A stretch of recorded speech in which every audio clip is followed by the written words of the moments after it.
News today.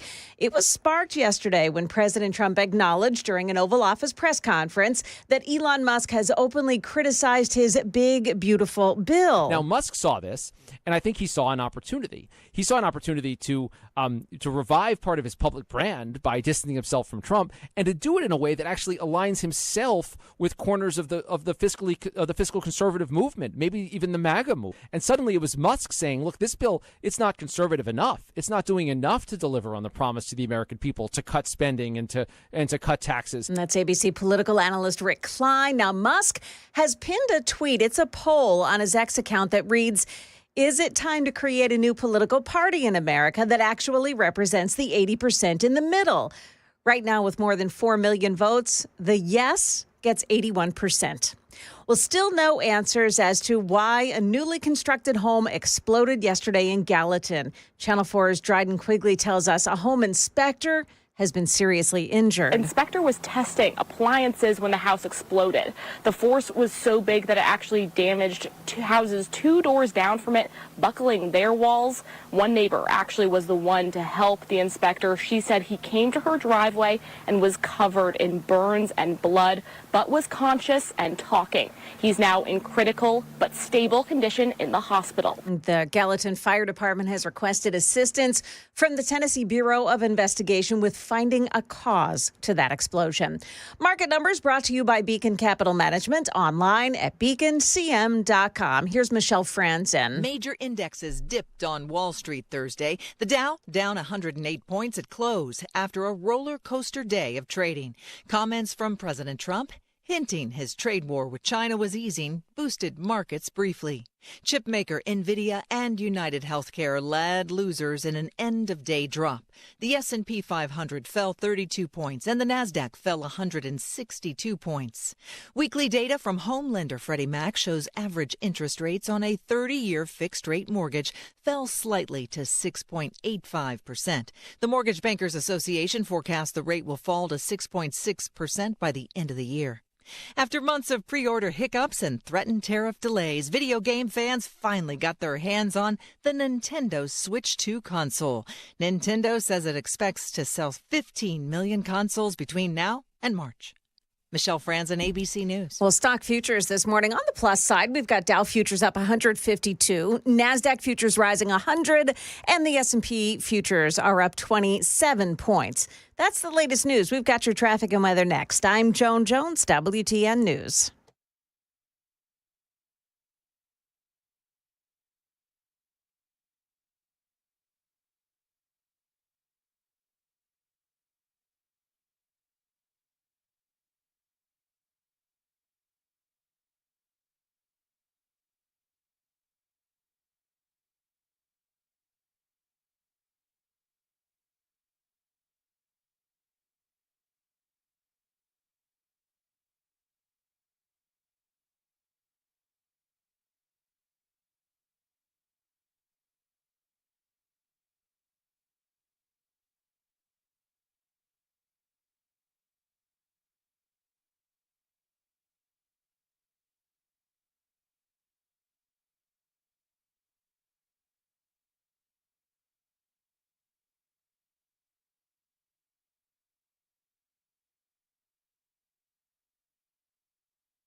There's an accident this morning in Murfreesboro. It's on the eastbound side of I-24, right at Joe B. Jackson Parkway, and it takes out the right shoulder.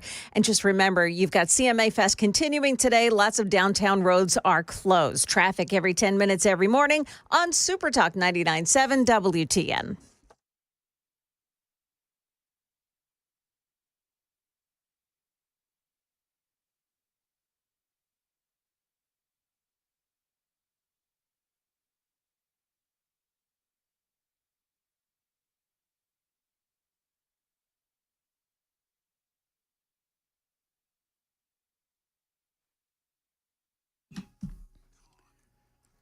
.506 Nashville's Morning News on Super Talk 99.7 WTN for a Friday. Good morning to you, friends. Well, I don't know, Joan, what are we going to talk about this morning? There's really not a whole lot going on. Such a slow news day, isn't it? Jeez, what are we going to do? So there's so many different angles. By the way, KGB and Louie, let's go ahead and take the phones off hold. No way. Mm-hmm. I'm going to have phone lines open all stinking day, Joan, even during the 5:35. I want to know what people think about the battle between Donald Trump and Elon Musk over the spending bill, of course. Phone lines are open, 615-737-9986. I've got a couple of starter questions, as a matter of fact, Joan. And then we'll get to all of the relevant audio. And by the way, I am monitoring. So, Joan, back me up here. I am monitoring X and I'm monitoring Truth Social. So I'm monitoring both so that if Donald Trump or Elon Musk, if they get up and they start thumbing away, you'll hear it first here on Nashville's Morning News. So a couple of things that I want to just ask folks. Number one, who do you believe, and this is our Daily Dan poll as well, who do you believe won in the epic battle yesterday? Because between Donald Trump and Elon Musk, did you believe that Donald Trump won? Do you believe that Elon Musk won? That is one starter question. That is also, again, the Daily Dan poll. Watch us on YouTube. The other question is, and you brought it up in your newscast, Joan, and I think it's a great one. Elon Musk has posted on X, it's pinned to the top. How exactly did he frame it? Would you support a third party that represents, what is it, 80% of the American people? Correct, yes. And like 81, 82, 83% of the folks out there said that they absolutely would support something other than the Republican or the Democrat Party. So, and I think that is something that we've all spoken about for a long time. The thing is, though, Joan, as you know, nobody has ever really, I don't know, risen to the top to lead such a third party. I thought Donald Trump was the closest ever to doing so. Yes, you're right, Joan. And he never took that step. He never went beyond being part of the Republican Party. That's exactly right. So now the question is, would Elon be that guy? So there's so many different angles. The other one is, of course, do you believe when Donald Trump says that, he would have won without Elon Musk, and Elon Musk is saying, no. There's no way you would have won if it wasn't for me. So I've got all of that and a whole lot more. It's going to be a very busy morning. Again, phone lines are open at 615-737-9986. So I don't know, Joan, if you saw all of the various tweets and the posts and everything else. It was hard to keep up with yesterday. I mean, every minute it seemed like there was something new. Amy woke me up out of my nap. Did she really? She did. She's like, do you know what's going on? So at one point, Elon Musk collected a bunch of old tweets of Donald Trump's tweets. Yeah. Going back to the Obama years and asking, what happened to this guy? Meaning Donald Trump. And you've got, there's probably at least 15 here where Donald Trump is tweeting at Barack Obama and extolling the virtues. These go back to 2011, the virtues of a balanced budget and cutting spending. Donald Trump saying on July 20th of 2011, we could use the balanced budget amendment. Politicians don't have the will to cut spending. I mean, if you think about it, everything Donald Trump said back in 2011, it's the exact opposite now. Yeah. And I'm not throwing shade on Donald Trump, but I am saying that he had a bit of a different tune back when Obama was in office. We need a balanced budget amendment because Congress has no fiscal discipline. July 25th of 2011. Another one. At Barack Obama is bankrupting this country. His budget adds another $1.4 trillion to the debt, putting us over $20 trillion in total debt by 2016. Well, here we are now. What are we at? $27 trillion? I think that's where we are in the debt now. So, I mean, or is it 37? Somebody fact check me on that. Anyway, bottom line is Elon posts all of these old tweets of Donald Trump. And so there's a lot going on. And as Donald Trump is, he's got this Oval Office meeting. I think, was it with the German chancellor? Yes, it was. He was with the German chancellor. Yeah. Can you imagine what is going through the German chancellor's mind? Well, did you watch him? He tried to get Donald Trump back on track to talk about Germany and how the U.S. and the German relationship is changing and evolving. And reporters just kept asking questions about Elon Musk. Yeah. And so it was funny to watch the German chancellor try to get President Trump to come back over to his side. Well, and by the way, just so you folks know, the very latest on this is that there is supposed to be a phone call today between Donald Trump and Elon Musk. The aides to Trump have told Donald Trump, hold your fire. Just back away from the phone, man, and don't send any more truth socials. Don't do that. And Elon Musk is showing signs that maybe he's got some post-regret. So they may be coming back together today. We'll have to wait and see what happens. But in that meeting with the German chancellor, and Elon Musk, he knows exactly what he's doing, right? Because he knows Donald Trump, he's live on TV, he's with the German chancellor. So what he starts doing is he starts tweeting all of this stuff. And then, of course, the media, they start asking Trump questions about Elon Musk's tweets. Well, look, I've always liked Elon, and it's always very surprised. You saw the words he had for me, and he hasn't said anything about me that's bad. I'd rather have him criticize me than the bill, because the bill is incredible. Well, you heard Trump say, I'd rather have Elon criticize me than the bill. Oh, Elon did. When Elon said that Donald Trump's name was on the Epstein list or in the Epstein files, that was, I think, way too far. I'm just going to tell you where I stand on this. When you go down that road, unless you've got some proof, I would say to Elon Musk, unless you've got some proof, you lost, because you brought up something that you cannot prove. And that could be, I believe, perhaps even litigious. So you heard Donald Trump say that the bill is incredible and that Elon should criticize Donald Trump personally rather than the bill. And again, by the end of the day, Elon most certainly did. And we'll get to all of that as well, because there's a lot of conspiracy theories. I don't have the super text line open yet, but there's a lot of conspiracy theories out there, or maybe just theories, that this whole thing is a troll. See, that's with Donald Trump and Elon Musk. There's actually a very funny meme, Joan. Yeah. Where you've got Trump and Elon both on their phones laughing hysterically. Oh, sitting on the sofa together? Yes. Yeah, I've seen that one. So there's some people out there that are saying, well, this whole thing is a ploy or a plot, a scheme, if you will, to get the Democrats to finally scream, release the Epstein files. Yeah. I don't believe that, because if Trump was involved in all of that, we would know about it by now, because let's all be honest, when Joe Biden was the president and Trump had a lot of haters there in the Department of Justice and so forth, if Trump's name was in it, we most certainly would have heard about it. Scott is on line one on WTN. All right, Scott, real quick, because I got to go to traffic, but thank you for calling in, playing along. Who do you think won in yesterday's spat between Trump and Elon? I didn't call about that. I didn't call about that. I called about Trump. I'm a Trump supporter. Trump is dead wrong in this by attacking Elon. Let's don't forget that Trump asked Elon to come in and do a very difficult job, which he did, and he was doing a great job on finding all this government fraud and waste. Yep.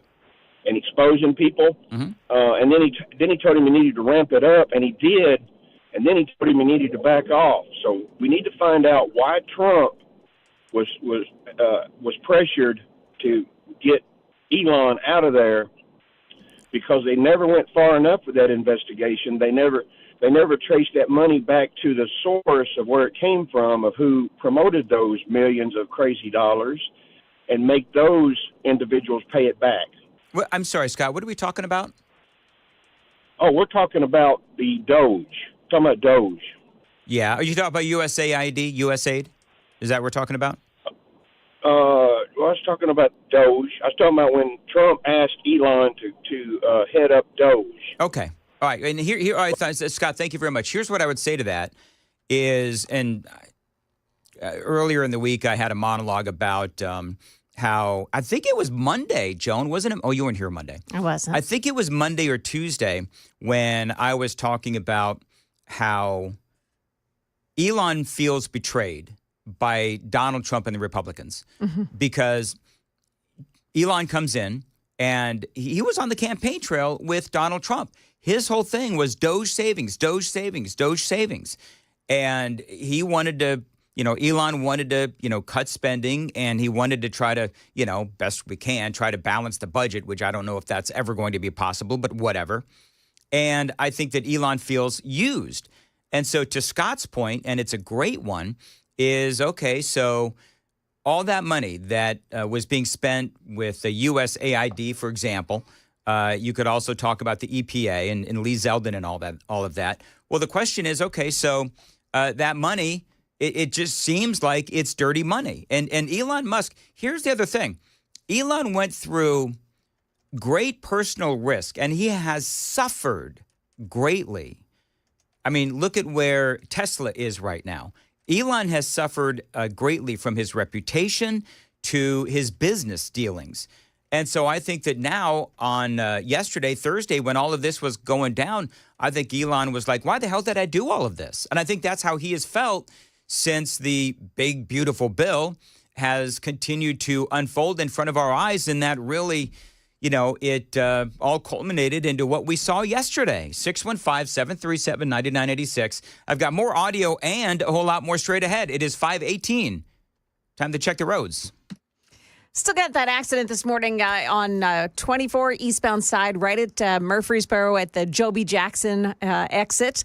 It looks like it's off to the shoulder now. Joelton 24 westbound at Whites Creek Pike. There's some paving work that's wrapping up there, slowing things down as well. Traffic every 10 minutes every morning on Supertalk 99.7 WTN. Thank you, Joan. As far as weather for today, we've got scattered thunderstorms and rain, a high of about 90. Saturday, chance of storms in 81. Sunday, possible storms and a high of 83. Appreciate you listening to Nashville's Morning News. Yes, phone lines are open this morning.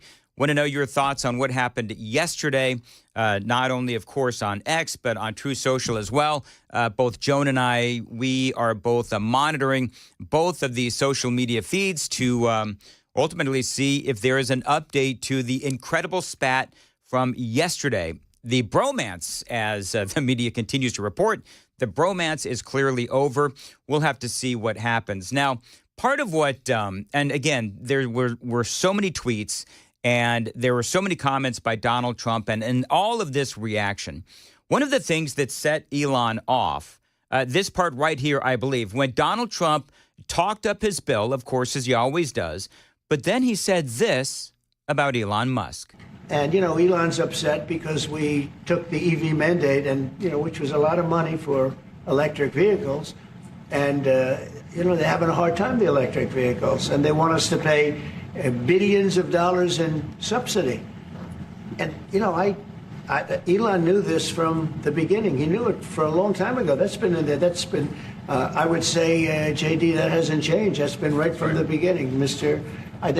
Secretary. That hasn't changed at all, right from the beginning. So he's accusing Elon, Donald Trump is accusing Elon, who owns, of course, as y'all know, the biggest electric vehicle company in the world, of being angry because Trump took away the EV mandate.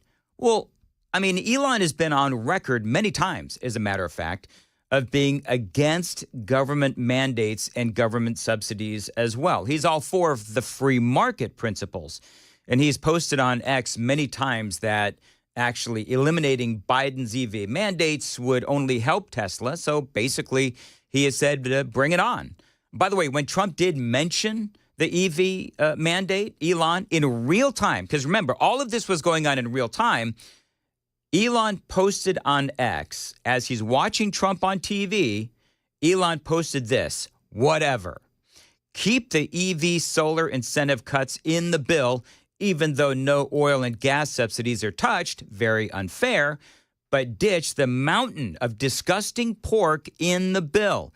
In the entire history of civilization, there's never been legislation that both big and beautiful. Everyone knows this. Either you get a big and ugly bill or a slim and beautiful bill. Slim and beautiful is the way. That is what Elon Musk said yesterday. Trump also, by the way, started talking about another reason why Elon could be upset. It is because Elon and Trump, they disagreed over who should run NASA. Listen. He wanted, and rightfully, he recommended somebody from that he, I guess, knew very well. I'm sure he respected him, but to run NASA, and I didn't think it was appropriate. And he happened to be a Democrat, like totally Democrat. And I say, look, we won. We get certain privileges, and one of the privileges, we don't have to appoint a Democrat. NASA is very important. We have great people. General Kane is going to be picking somebody with our. We'll be checking him out, seeing. But he wanted that person, a certain person, and we said no. And I can understand why he's upset. Remember, he was here for a long time. You saw a man who was very happy when he stood behind the Oval Desk. One of the things that President Trump also said is that he asked Elon to leave.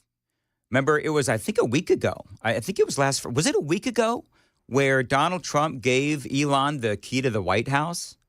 Wow. I wonder if they've changed the locks. Was that a week ago? I was on vacation, but it was last week. Yeah. Where Trump gave Elon the key to the White House, and man, how things have changed in a week. Jared is in Nashville on WTN, 615-737-9986. Jared, go ahead. Good morning. How y'all doing? We're doing good.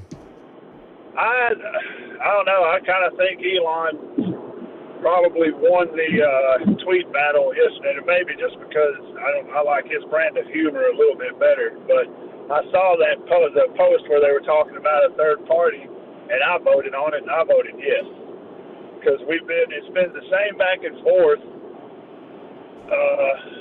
forever. Yep.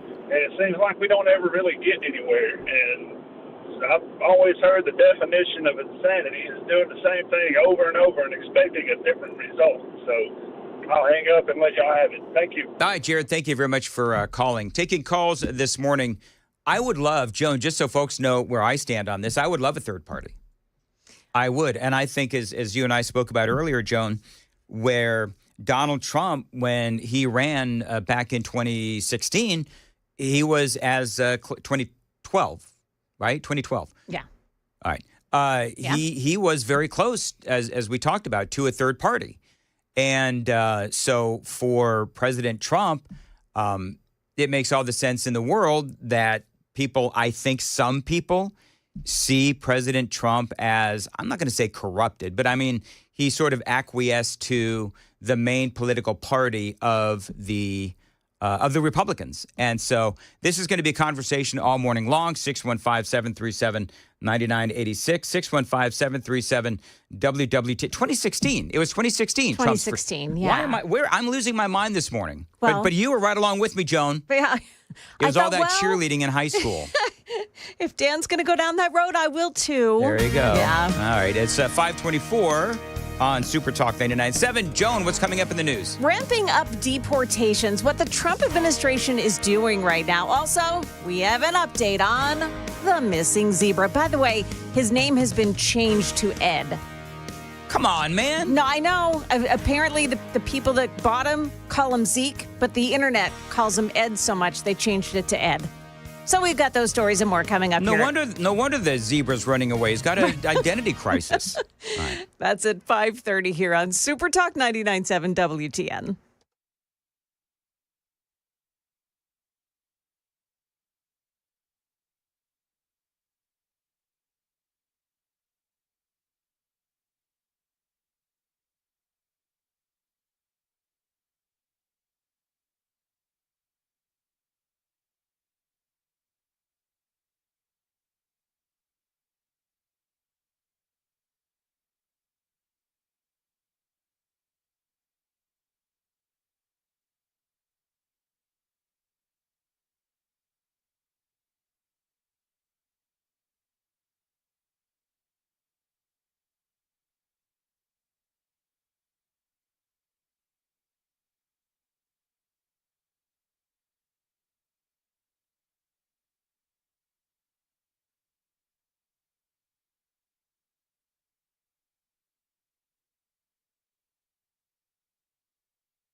Good morning, 5:30. I'm Joan Jones with your top stories. The Trump administration renewing its efforts to deport immigrants who are in the country illegally. Authorities ramp up deportation efforts across the country. More than 2,300 migrants were arrested Wednesday alone, with the White House pushing ICE to boost that to 3,000 per day. Officers now waiting outside immigration courts in some cities to arrest people as they walk out. And in Chicago, ICE agents arresting dozens of immigrants during a routine check-in program. That's ABC's Rhiannon Alley reporting. Turns out that Ed, the missing zebra, has a mate, a female, that was also brought to the mid-state along with Ed. Right now, Channel 4 is reporting that mate is being kept at Circle M Stables in Eagleville. We didn't want to have another one loose, so my client knew that we had the proper place for one to keep her from, getting out and wreaking havoc. I'd help anybody, client or otherwise. That's the way of the South. Yeah, searchers are still using drones and dogs to help find the missing zebra. In California, police are looking for the seniors graduating from Malibu High School who took their senior prank too far. Police say they superglued the doors of 20 classrooms. They ripped down exterior clocks, spray painted explicit messages on walls. They even shoved a golf cart down a flight of steps. All of it leaving thousands of dollars of destruction in its path. Police say it isn't a rite of passage, it is a crime, and there will be consequences. Stock futures this morning on the plus side. The Dow futures are up 151. That's the latest news. We've got your traffic and weather next. I'm Joan Jones, WTN News.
Got some paving work in Jolton, and it's causing things to be slow on 24, the westbound lanes at Whites Creek Pike exit 35. We're being told by the traffic center that that's wrapping up soon, so that delay should be going away soon. Traffic every 10 minutes every morning on Super Talk 99.7 WTN.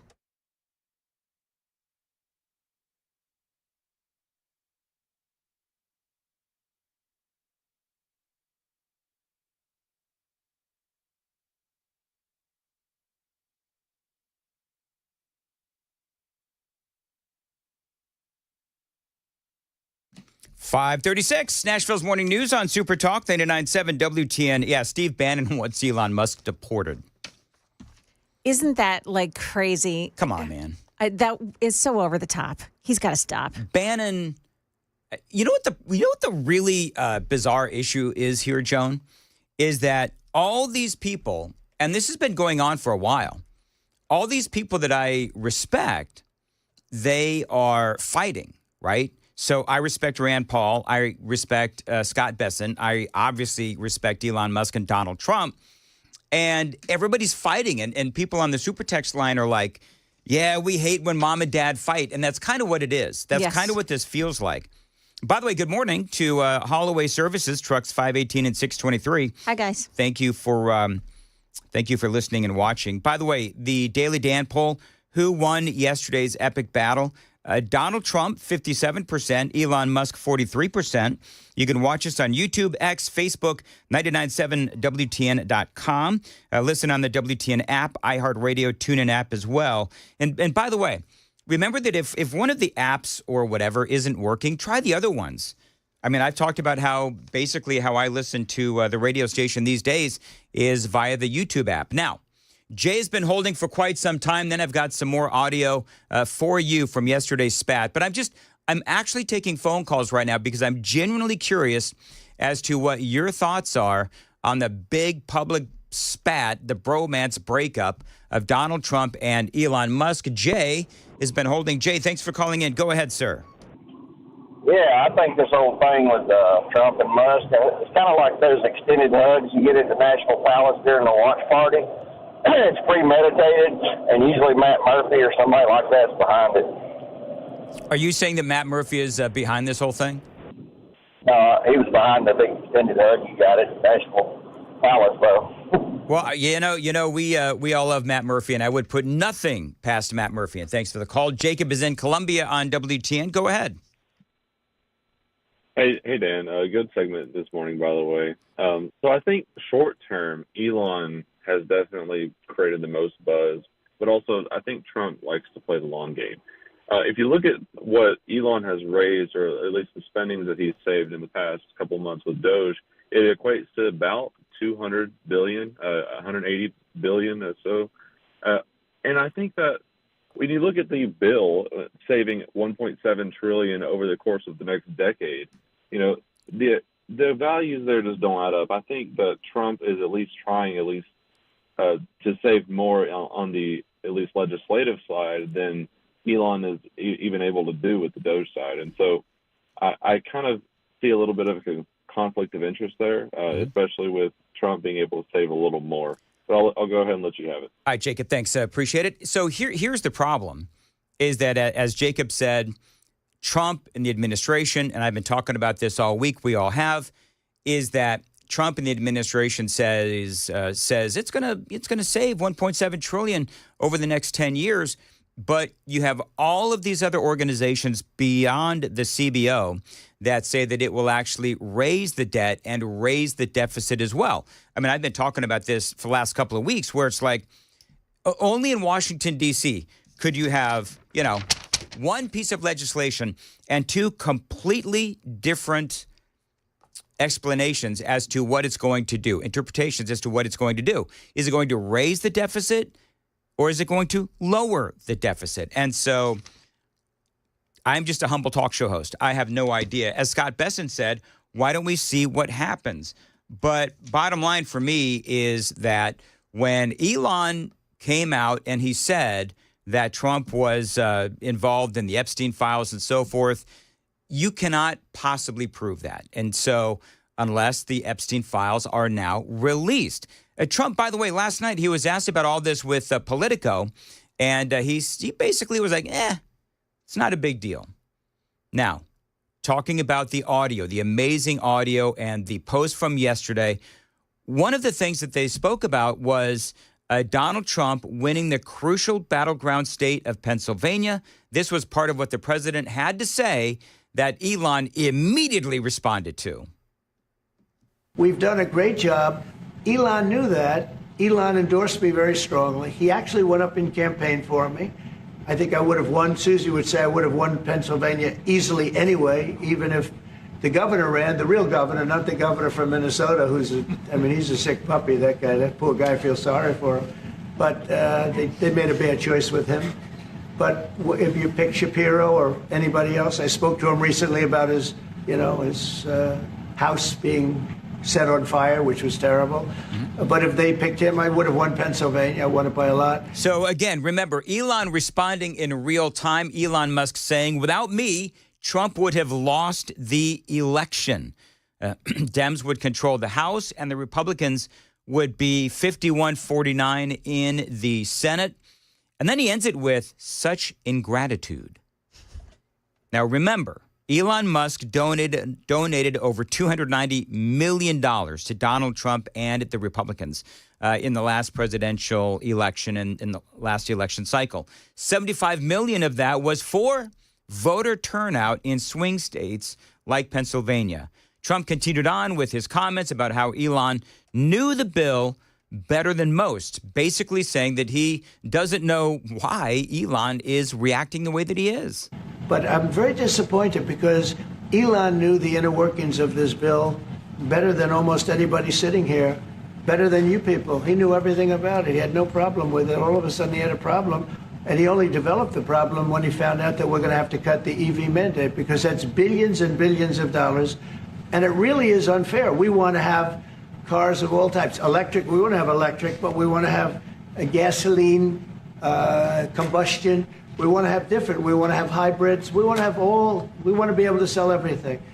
And when that was cut, and Congress wanted to cut it, he became a little bit different, and I can understand that. But he knew every aspect of this bill. He knew it better than almost anybody. And so then Elon Musk, of course, immediately posts, false. This bill was never shown to me even once and was passed in the dead of night so fast that almost no one in Congress could even read it. And this went on basically all day. 615-737-9986, actually taking your phone calls on what you think about all that transpired. A funny take on this? Yes. Remember how many women that Elon Musk has impregnated as his baby mamas because he wants to have a brood? One of them is Ashley St. Clair, and she's actually suing Elon Musk because he walked out on her. I'm not even sure what that suit is about, but she tweeted to Donald Trump, "Hey, real Donald Trump, let me know if you need any breakup advice." Wow, that's funny. Yeah. Gotta love it. Yeah, she is the mama of Elon Musk's 13th child. I don't know how that dude does it. Yeah. I mean, he's got the money for child support and all that, but, whatever. By the way, going through all of the posts, by the way, you're monitoring, by the way, Joan, you're monitoring Oh, yeah. socials, X, I am. and Donald Trump. How do you know, by the way, that Trump was told, because the two are supposed to talk today, how do you know that Donald Trump has been told to kind of like stand back? Because he has not posted anything about this in hours. And typically, Trump is up 2-3 o'clock in the morning, thumbing away all of the posts on Truth Social. So both have sort of backed away a little bit. And again, there are signs that Elon Musk has had now some post-regret. I'm going to get into that as well. There was this comment regarding Elon Musk, Donald Trump talking yesterday. And he hasn't said bad about me personally, but I'm sure that'll be next. But I'm very disappointed in Elon. I've helped Elon a lot. Mr. President, I just want to clarify, did he raise any of these concerns with you privately before he raised them publicly? And this is the guy you put in charge of cutting spending. Should people not take him seriously about spending now? Are you saying this is all sour grapes? No, he worked hard and he did a good job. And I'll be honest, I think he misses the place. I think he got out there and all of a sudden he wasn't in this beautiful Oval Office, and he's got nice offices too, but there's something about this. Yeah, so, and again, remember Donald Trump said that he had to ask Elon to leave. So I'm sure Elon does miss the place, but I don't know how much he missed it in the final weeks because he was clashing with people like Scott Bessent and Stephen Miller. There are rumors that Stephen Miller is actually the one that gave Elon the black eye. Oh. But then... Oh, the black eye comes into play now. Yeah. Do you know the story, Joan, real quickly? Do you know the story between Stephen Miller and Elon Musk? Not really. Go on. Okay, so I don't know the name of Stephen Miller's wife, but she has some sort of a role in the Trump administration. Stephen Miller's wife, of course, policy advisor for the Trump administration. His wife also works for the administration. She now is going to work for Elon Musk. What? And Stephen Miller is ticked. Oh. And so the rumor is that Stephen Miller, who is left-handed, hit Elon Musk and giving him a black eye with, it'd be Elon's right eye, right? So, whoa. Yeah, all that works out. It sure does. That was the first thing I was wondering when he said his son did it. Yeah. That is his son left-handed? Do we know this? I don't know. Because that's kind of what it requires. The other thing that Trump did is, and I think there's so many things that Trump said that clearly set Elon Musk off. He blamed Trump. Trump blames Trump derangement syndrome for Elon's frustrations. Listen to this. He's not the first. People leave my administration and they love us. And then at some point they miss it so badly. And some of them embrace it and some of them actually become hostile. I don't know what it is. It's sort of Trump derangement syndrome, I guess they call it. But we have it with others, too. They leave and they wake up in the morning and the glamour's gone. The whole world is different and they become hostile. I don't know what it is. Someday you'll write a book about it and you'll let us know. And then things got really insane because Trump got back to the Oval Office and the post started flying on Truth Social. Elon was wearing thin. I asked him to leave, Donald Trump says. I took away his EV mandate that forced everyone to buy electric cars that nobody else wanted, that he knew of for months I was going to do. And Donald Trump saying Elon just went crazy. And then he sent this one. The easiest way to save money in our budget, billions and billions of dollars, is to terminate Elon's governmental subsidies and contracts. I was always surprised that Biden didn't do it. And so then Elon blows up the internet with this short response. Time to drop the really big bomb. At Real Donald Trump is in the Epstein files. This is the reason they have not been made public. Have a nice day, DJT. Wow. That was the one where Amy woke me up. Yeah. Well, that was a good point at which to wake you up. I can imagine that President Trump got back to the White House and Susie Wiles put him in a headlock and started scrubbing on his head saying, knock it off, buddy.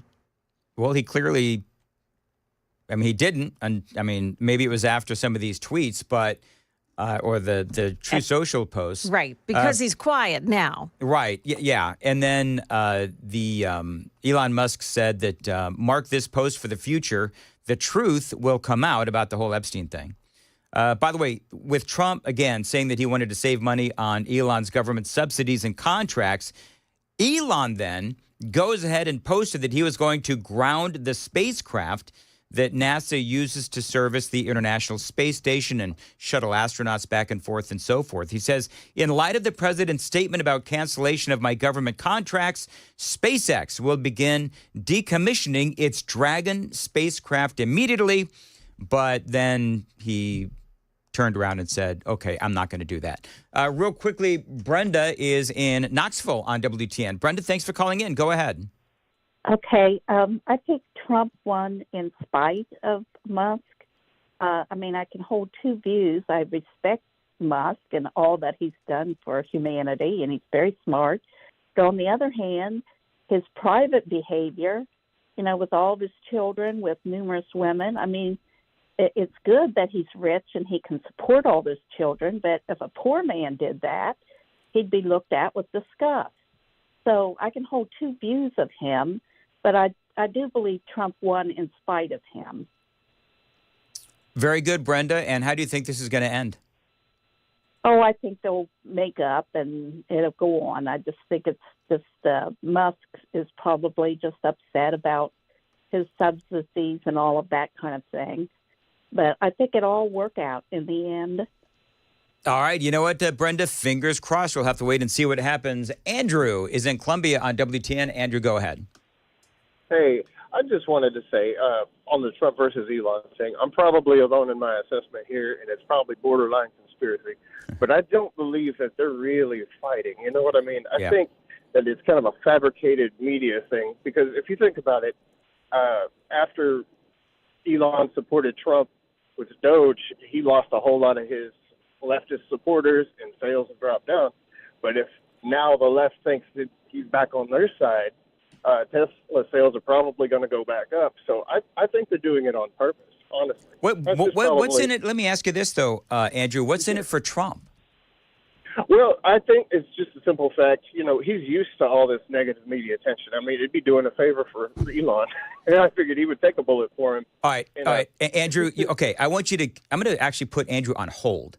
Andrew, I want you to listen to this. And I don't know if you've seen this, but there are people that are saying that this whole thing is staged, including Andrew. I thought the same thing, Andrew. So Megyn Kelly, this is where I feed the conspiracy theory, or the theory. I don't necessarily believe it's a conspiracy theory, but Megyn Kelly, remember when Megyn Kelly and Trump, they were battling fiercely? Mm-hmm. So remember what Megyn Kelly said to Sean Ryan a while back about their very bitter and very public feud. Listen very carefully. And it was really crazy, so crazy, Sean, because I walked out, we agreed, like, we're good. And the last thing he said to me before I walked out of Trump Tower was, Megyn, it's not such a good thing if they're not talking about us. Ha! Aha! And I was like, oh my God, was this whole thing for show? Like, was he acting the whole time? Wow. To generate buzz? I'm telling you. So, Andrew, Joan, I was thinking about the same thing, too. We'll have to see how this whole thing plays out. Man. We are monitoring Truth Social. We are monitoring X, and we'll keep you updated. If anything happens, the two are supposed to speak at some point today.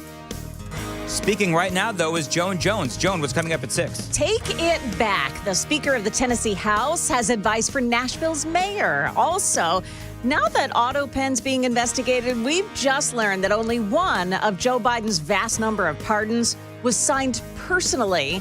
We'll tell you which one. Stick around for that and more at 6 o'clock on Super Talk 99.7 WTN.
5:59, Nashville's Morning News on Super Talk 99.7 WTN. All morning long, we do have the phone lines open at 615-737-9986. And tell me your thoughts on the very public spat between Elon Musk and Donald Trump. Go to YouTube, like and subscribe to the channel. The Daily Dan poll question, who won, Donald Trump or Elon Musk? Thus far, 57% of you believe Donald Trump won versus Elon Musk at 43%. You can also watch us not only on YouTube, but X, Facebook, 997WTN.com. Listen on the various apps, the WTN app, iHeartRadio app. TuneIn is the TuneIn app as well, and we'll return next on Super Talk 99.7 WTN.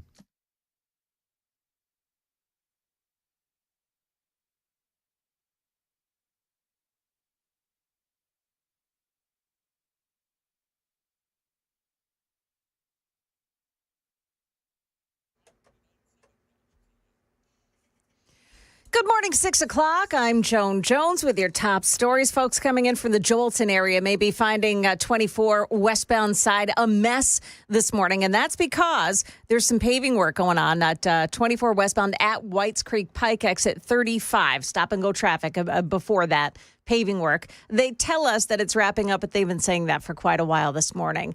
The Tennessee Speaker of the House is asking Mayor Freddie O'Connell to rescind his executive order for public tracking and reporting of interactions with federal immigration enforcement agents. Sexton posting online, quote, individuals are harassing and interfering in the lawful duty of these agents, and it's putting those agents in danger.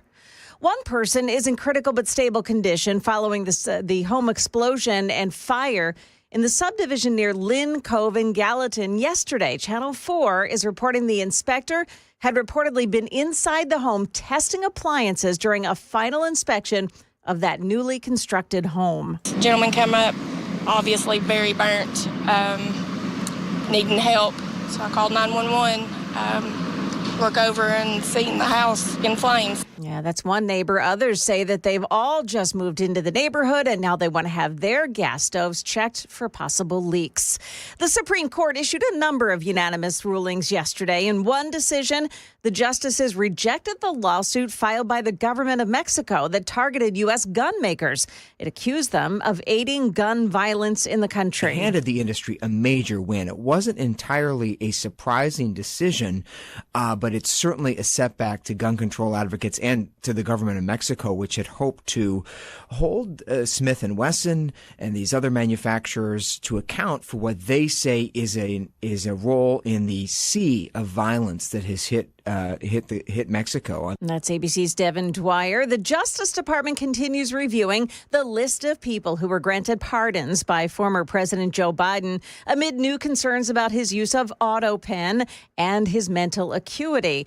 Well, more than 1,500 people received clemency and pardons in his final days in office. Fox News is reporting that all of the pardons were signed using auto pen, except for one, that of his son, Hunter Biden, for which he received a blanket pardon that applies to any offenses he committed during a 10-year period ending December 1st, 2024. Guess what today is? It's National Donut Day. So naturally, donut shops and convenience stores across the country have deals for you to take advantage of. Krispy Kreme is offering a free original glazed and no purchase necessary. Sheetz is offering a free donut with the purchase of any beverage. Dunkin' has a similar offer. You can check out your favorite donut shop for their offers as well. Market Numbers brought to you by Beacon Capital Management online at beaconcm.com. Stock futures looking pretty good this morning. The Dow futures are plus 131. NASDAQ futures up 83 and the S&P futures up 23 points. That's the latest news. We've got your traffic and weather next. I'm Joan Jones, WTN News.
Still a mess on 24 westbound side this morning, and that is because of the construction work that's going on. It's paving westbound 24 at Whites Creek Pike, and they keep telling us that it's wrapping up, but it's still really causing a big delay this morning. Again, that's the westbound side. It's really not headed inbound. You've got work as well out at the airport, and they're installing what they call that diverging diamond. So I-40 Donaldson Pike, that is a mess this morning, and starting on Monday, they're going to shift all the traffic onto the new Donaldson Pike interchange. So be careful of that as well. And just keep in mind that a lot of downtown streets are closed for CMA Fest. You may run into that this morning as well. Traffic every 10 minutes every morning on Super Talk 99.7 WTN.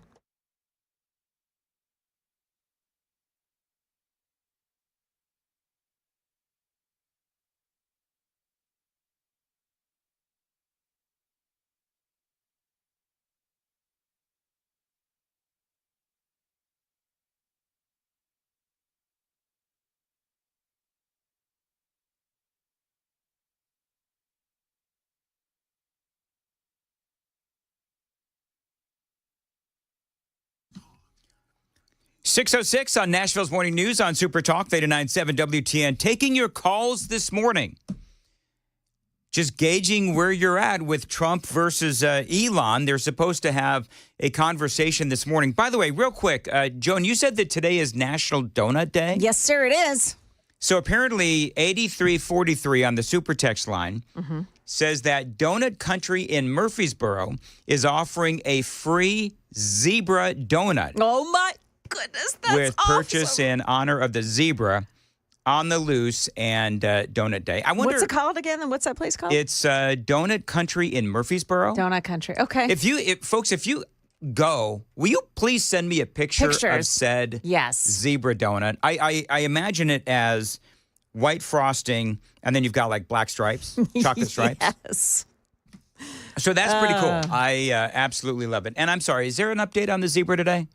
Before we get into, the other business of the day? Nothing new. They're just saying that we know now that the zebra, whose name is Ed, because the internet said it's Ed, right. Ed has a mate, a female, and she's at a nearby stall. She's been taken to a horse farm nearby so she can be kept and make sure she doesn't escape too, I guess. So... Are we sure that Mr. Ed, just wasn't unhappy with his female mate and he just decided to bolt? I guess it could have been. Listen. I don't advise, but you could do that. Absolutely. Yeah. Anyway, all right. Real quickly, by the way, did you know that, Joan, I don't know if this is in your newscast, and then I promise I'm going to get to business. Major League Baseball could actually be coming to Nashville, Tennessee. What? Yep. Where are you reading this? I will tell you, there is a story where the guy who owns the soccer club in Nashville. Yeah. He has become a majority stake owner in the Chicago White Sox. So they want to bring Chicago White Sox here? Well, yeah. I mean, they've been talking about this for a long time. The headline is from the Tennessean, Nashville SC minority owner agrees to buy majority stake in the White Sox. Is Major League Baseball coming here? Billionaire, blah, blah, blah. Justin Ishibia has come to a long-term ownership agreement to purchase Jerry Reinsdorf's majority stake in the team. Now, don't get too excited because it's going to happen sometime between 2029 and 2033. The White Sox announced in a statement on June 5th.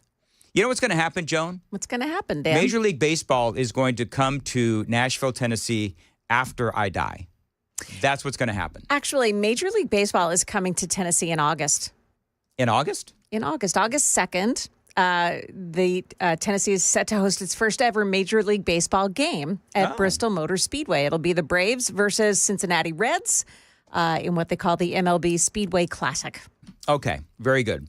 Now, so we'll get a little taste of it. We'll get a little taste of it. What we need to do is make sure that those games sell out to show Major League Baseball. I mean, the entire Titan Stadium for that. Could you imagine? That would be so cool. Who was the baseball team that came the other day? They're like the baseball version. Savannah Bananas. The Savannah Bananas. Yeah. That entire stadium was sold out. Yes. Well, Savannah Bananas are kind of, they're special. Yeah, I know. All right, moving right along. Kind of fun. Yes. Anyway, so if anybody ends up going to Donut Country in Murfreesboro for the free zebra donut, please send us a photo. 615-737-9986. We got a lot going on with the big argument between Donald Trump. We got one guy, by the way, Joan, one guy on the super text line that is saying, oh, this is not a story, move on. Really? Can you imagine being the idiot that thinks that there's no story here? I mean, no offense to the super texter. I'm not calling him an idiot. No offense to the idiot on the super text line. But, I mean, that would be talk show host malpractice. Yeah. If I There's a did news not talk story. You about called this someone today. an idiot. No, I didn't mean him. Mm-hmm. I mean the talk show host who wouldn't talk about this morning. Oh. Such as I am. Drama. Whatever. Moving right along. Lord. Let's see here. You know how much this whole thing, this spat between Elon and Trump has cost Elon Musk? $34 billion. As all of this was unfolding yesterday, Tesla stock crashed. Yep. Tesla suffered the worst two-day plunge since 2021. The stock dropped after Elon stepped up his public criticism of the GOP bill and President Donald Trump's support of it, which escalated into a public war of words. Of course, $34 billion. We'll have to see if that whole thing is, if Donald Trump and Elon Musk, they're supposed to talk today. We'll have to see if they, make up. A lot of folks on the right defending Trump on the Epstein thing. And as I said, and I've been saying this for a long time, that if Trump was in the Epstein files, friends, we would know about it. But I don't know how you come back from that. Like, if you're Elon Musk, how do you come back from dropping that nuclear bomb and somehow you're supposed to now make up with Donald Trump? But Trump, he was rather nonchalant about the whole thing. This is from Politico. Signs of a truce are emerging in the increasingly bitter clash between two of the world's most powerful men. President Donald Trump projecting an air of nonchalance in an interview Thursday night with Politico during a day of sparring over social media with Elon Musk. Trump says, it's okay. Telling Politico in a brief telephone call when asked about the very public breakup with his one-time mega backer, he says, it's going very well. Never done better. You know what I think Trump is doing, Joan? What's that? Never let him see you sweat. Oh, yeah, probably. Trump says, and by the way, here's the other thing. The other thing is the best revenge is living well. Yes. And I think that's what Trump is doing. It's like, whatever. You know what? Things are going great in the White House. Our favorability ratings, Donald Trump says, are through the roof. The numbers are through the roof. The highest polls I've ever had, and I have to go. He said after that, he had to go. So anyway, that was Donald Trump. A guy by the name of Bill Ackman. Now, I don't know if you know who Bill Ackman is, but Bill Ackman is one of these super duper rich guys, and he's a supporter of both Elon Musk and Donald Trump. And he said, you know what, you two need to, sort of back off and stop arguing with each other because we are stronger together. And Elon Musk, you know what Elon Musk said? True. So there seems to be signs that Elon is realizing this whole thing went way out of control, absolutely out of control, which clearly, in my opinion, it did. Another ex-user suggesting that Elon go cool off. Elon said, good advice. Musk also said, okay, I won't decommission the Dragon, which is that program that supplies the space station with astronauts and supplies. So that is just some of the things that are going on. Steve Bannon, of course, always has been a critic of Elon Musk.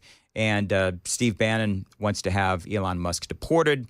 And Bannon also says that Donald Trump should take over SpaceX through I think it's called the American Production Act? Defense Production Act, where the president can basically take over a company if he so chooses because of the defensive priorities of the nation. I think Steve Bannon is all wet on this one. It is 6:15, Nashville's Morning News. All right, your call's coming up. You want to see what the donut looks like, the zebra donut? Yeah, did somebody send a picture? Yeah, go on the super text line. The number is 0009. And they have a picture. Yeah, of, exactly as I thought that Yeah. it would be. I asked if that was just a stock picture because it looks so beautiful. Right. And it's not. And it's they said it was exactly a as real I thing. said. It's white frosting underneath and chocolate on the top. Right. All right, so thank you, 0009. Now I want one. It is 6:15 on Nashville's Morning News on Super Talk 99.7. Okay, your call's coming up, 615-737-9986. Time to check the roads on WTN.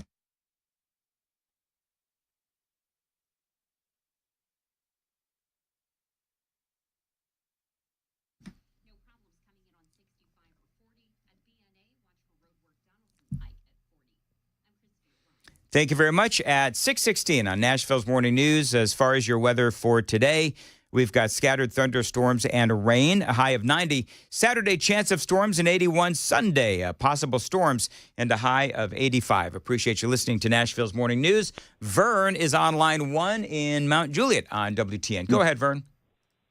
Yeah, really, Elon and Trump, Donald both won. If you look at your credit score, like on Experian or Equifax, one of the things they'll tell you is, hey, good job. You're keeping your credit spending well below your credit card limit. Now, the past few years, America's credit scores have been going down. Yeah. Now, along comes Elon finding cuts.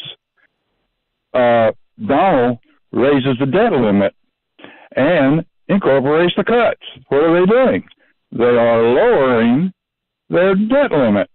And when they lower their debt limit, then their ceiling for their credit score goes up. So they need to remember this because their efforts will pay off. Well, Vern, we'll have to wait and see what happens. And that's part of the dynamic. And we've been talking about all of this. But who do you believe? You've got, Trump supporters, and you've got Donald Trump himself. You've got Scott Bessent. Everybody within the Trump circle and the Trump administration is saying this big, beautiful bill is going to lower the debt, lower the deficit in the long term. You have a lot of other people that I respect, that are saying that it will raise it in the long term. So we'll have to, as Scott Bessent says, why don't we just see how this whole thing plays out? Josh is in Lebanon on WTN. Hey, Josh, go ahead.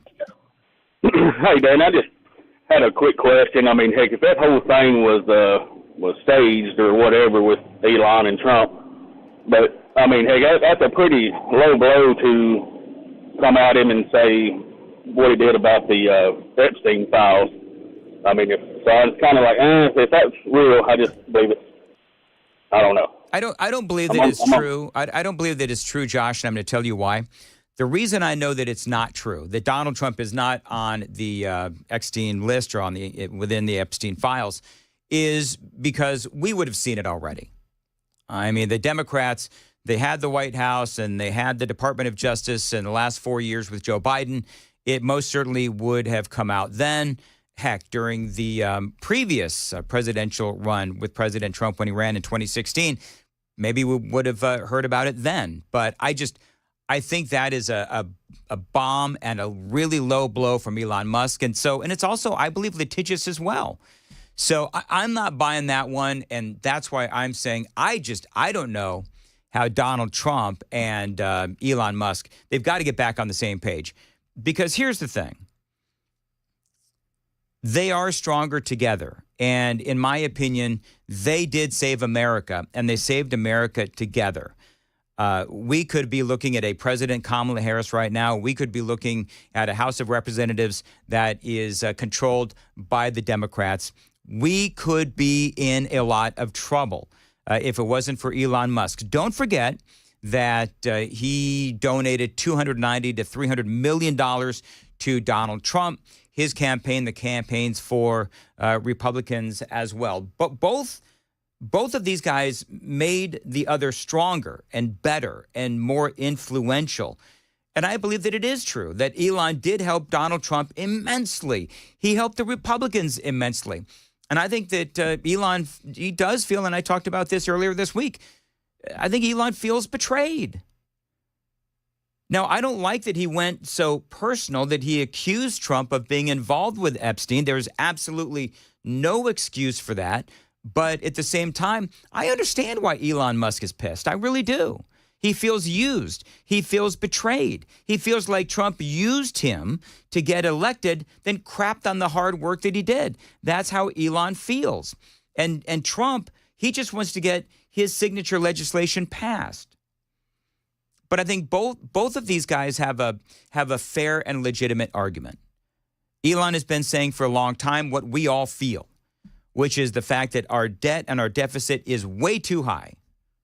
Donald Trump is also advocating for something that I want, which is lower taxes, tighter border security, a stronger military, a stronger Israel as well, protecting our neighbors and so forth. And so both of these guys, Elon Musk and Donald Trump, they both have really good things to say. They stand for and they advocate for things that I do support. So we'll have to see how this whole thing plays out. I do believe that Trump is willing to have a conversation with Elon. If Elon is willing to, I don't know how he comes back. Do you think Elon, Joan, let me ask you this. Do you think Elon is going to have to apologize to Donald Trump publicly regarding the Epstein comment for he to get back into the good graces of Donald Trump? And does it even matter if he gets back into the good graces of Donald Trump? Do you think it even matters? I don't think it's going to happen. You're talking about the world's richest man and the world's most powerful man. Yep. Neither of them are prone to humility, right, which would be required to say, I'm sorry. So, no, I don't think we're going to see any of that. It won't matter. It won't matter. This public spat will, I predict it's going to continue. You think it's going to continue? Mm-hmm, I do. All right. Well, we'll see how it goes. It is 6:22 on Nashville's Morning News. Joan Jones has the news coming up at 6:30. Joan. Coming up here, we'll tell you about that home inspector who was injured yesterday when a home exploded in Gallatin. What's the latest on that story? Coming up at 6:30 on Super Talk 99.7 WTN.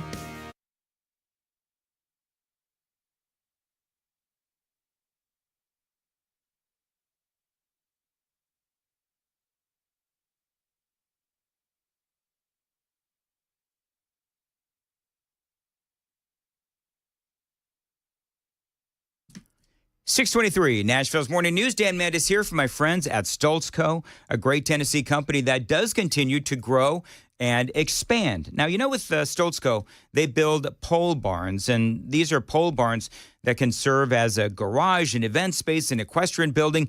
You can even live in these. They call them barn dominiums, and these pole barns are amazing. And they are now, when you go through Stoltz Co. for your barn dominium, new and improved. Stoltz Co. is now offering you turnkey options. Now, that means that they handle the design, the construction, and the amazing finishing touches as well. You turn the key and you're home. And by the way, as Stoltz Co. continues to expand, they also now offer storm shelters as well to keep you and your family safe. So your new pole barn from Stoltz Co. can be used for anything. And by the way, again, it will increase the value of your land. Call them. Tell them Dan told you to reach out. 615-622-5992. 615-622-5992. You can also find them on Instagram, Facebook, and at their website, STOLTZCO, stoltzco.com.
Dan Mandis here, 627 Contours. Listen, friends, Father's Day is coming up, and if the dad in your life has a dad bod that he'd like to get rid of, help him out with a belly buster special from my friends at Contours. For just $99, you can get dad one of those belly buster specials. First 10 callers right now, 615-236-9960, is going to get one of those belly buster specials for dad for just $99. Again, the first 10 callers. If you want one for yourself, trying to squeeze into that bathing suit, well, you can do it for yourself as well, just $99. First 10 callers at that phone number, 615-236-9960. You know, folks have been coming from all across Middle Tennessee to check out Contours. You can go to their website and see how their belly buster therapy featuring red light technology actually works. And right now, take advantage of the Father's Day special. First 10 callers right now, 615-236-9960. Find them online, contoursllc.com.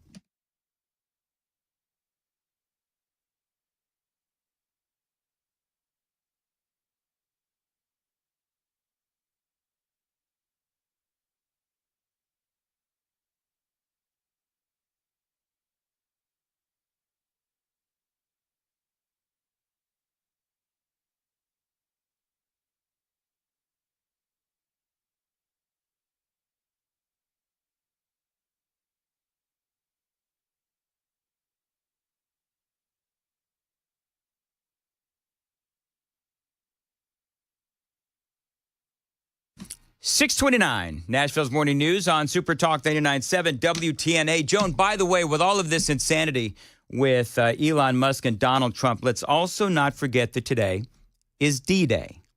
And so this is one of those days that you got to realize that our veterans, they, of course, sacrificed a lot. And D-Day, like any day for me, I'm always thinking about our veterans. And today, again, is D-Day. And so if you see a veteran, if you know a veteran, if you have a veteran in your life, why don't you go and thank them? Because, of course, the sacrifices of our veterans is always near and dear to my heart, and it should be to yours as well. And I know most, if not all, of our listeners at WTN very supportive of our veterans. Now, coming up, Matthew Hurt is going to join us, and we're going to talk about what is going on with Elon and Donald Trump. I've also got some great audio from Rand Paul and Thomas Massie and Scott Jennings as well, all talking about either the big beautiful bill, the big ugly bill, whatever you want to describe it. It's all coming up next on Super Talk 99.7 WTN.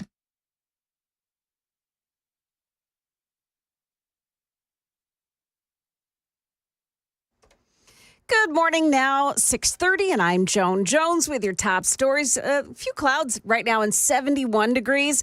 We're going up to 90 today with the chance that we'll have some thunderstorms. Details on that right after the news. A home inspector has been hospitalized in critical but stable condition after the new home that he was inspecting in Gallatin yesterday exploded.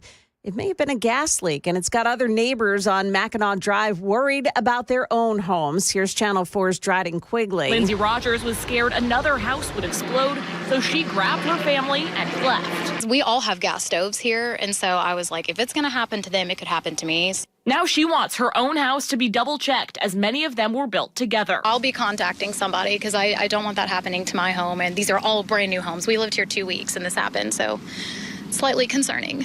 The TBI is looking into what caused the explosion. Now, the second attempt by a Tokyo-based company called iSpace to put a research vehicle on the moon has ended the same way the first one did. The descent of the Resilience uncrewed lander toward the lunar surface appeared to be normal, but then communication was lost. Speaking through a translator, iSpace founder Takeshi Hakamada said, "Based on the conditions as we see now, it may be possible it has had landing." Hard landing translates to loss of the vehicle and its experiments. iSpace plans to make a third attempt in 2027.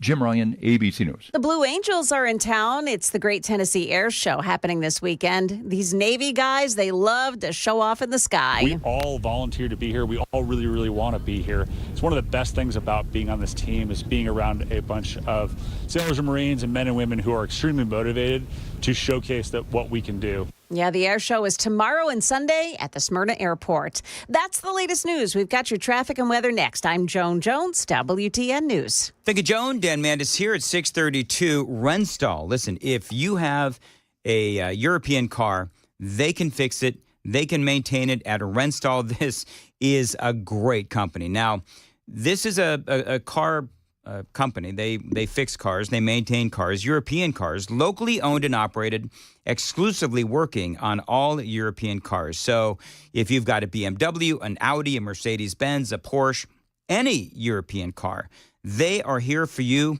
with really dealer-level service, but family-level care and honest pricing as well.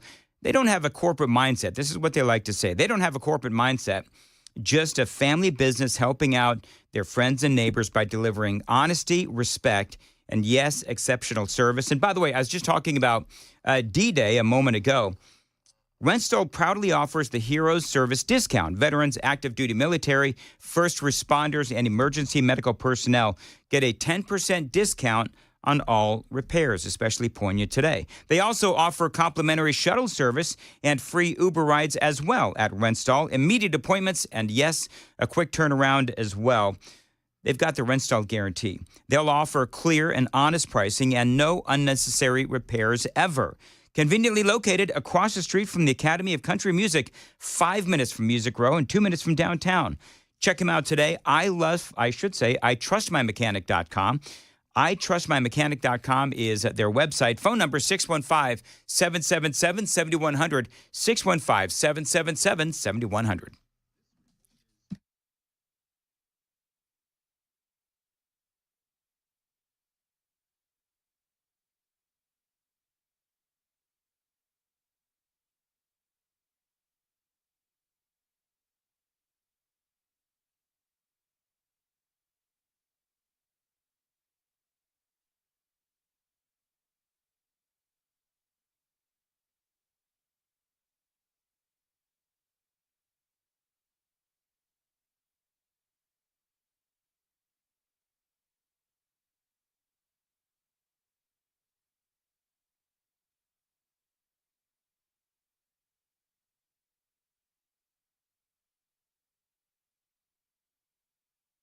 Dan Mandis here, 634, and I got to tell you, my upstairs bathtub literally has holes in it. It's been the issue that we've had for a long, seven and a half years we've been in our house, and our bathtub upstairs has holes in it. It is really ugly. It does need a lot of work.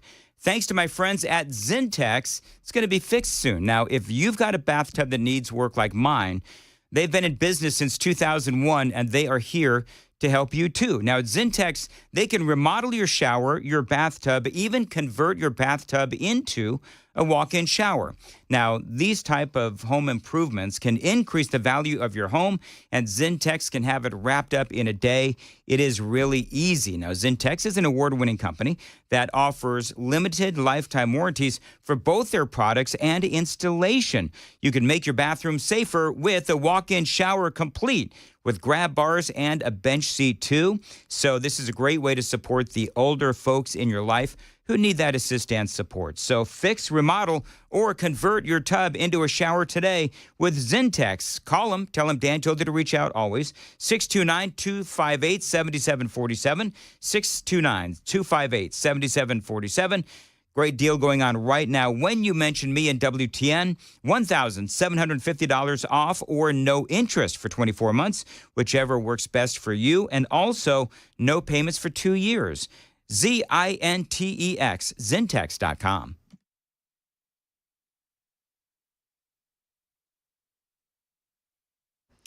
Well, we still have some delays this morning on 24, the westbound lanes in Joelton. This is at Whites Creek Pike exit 35.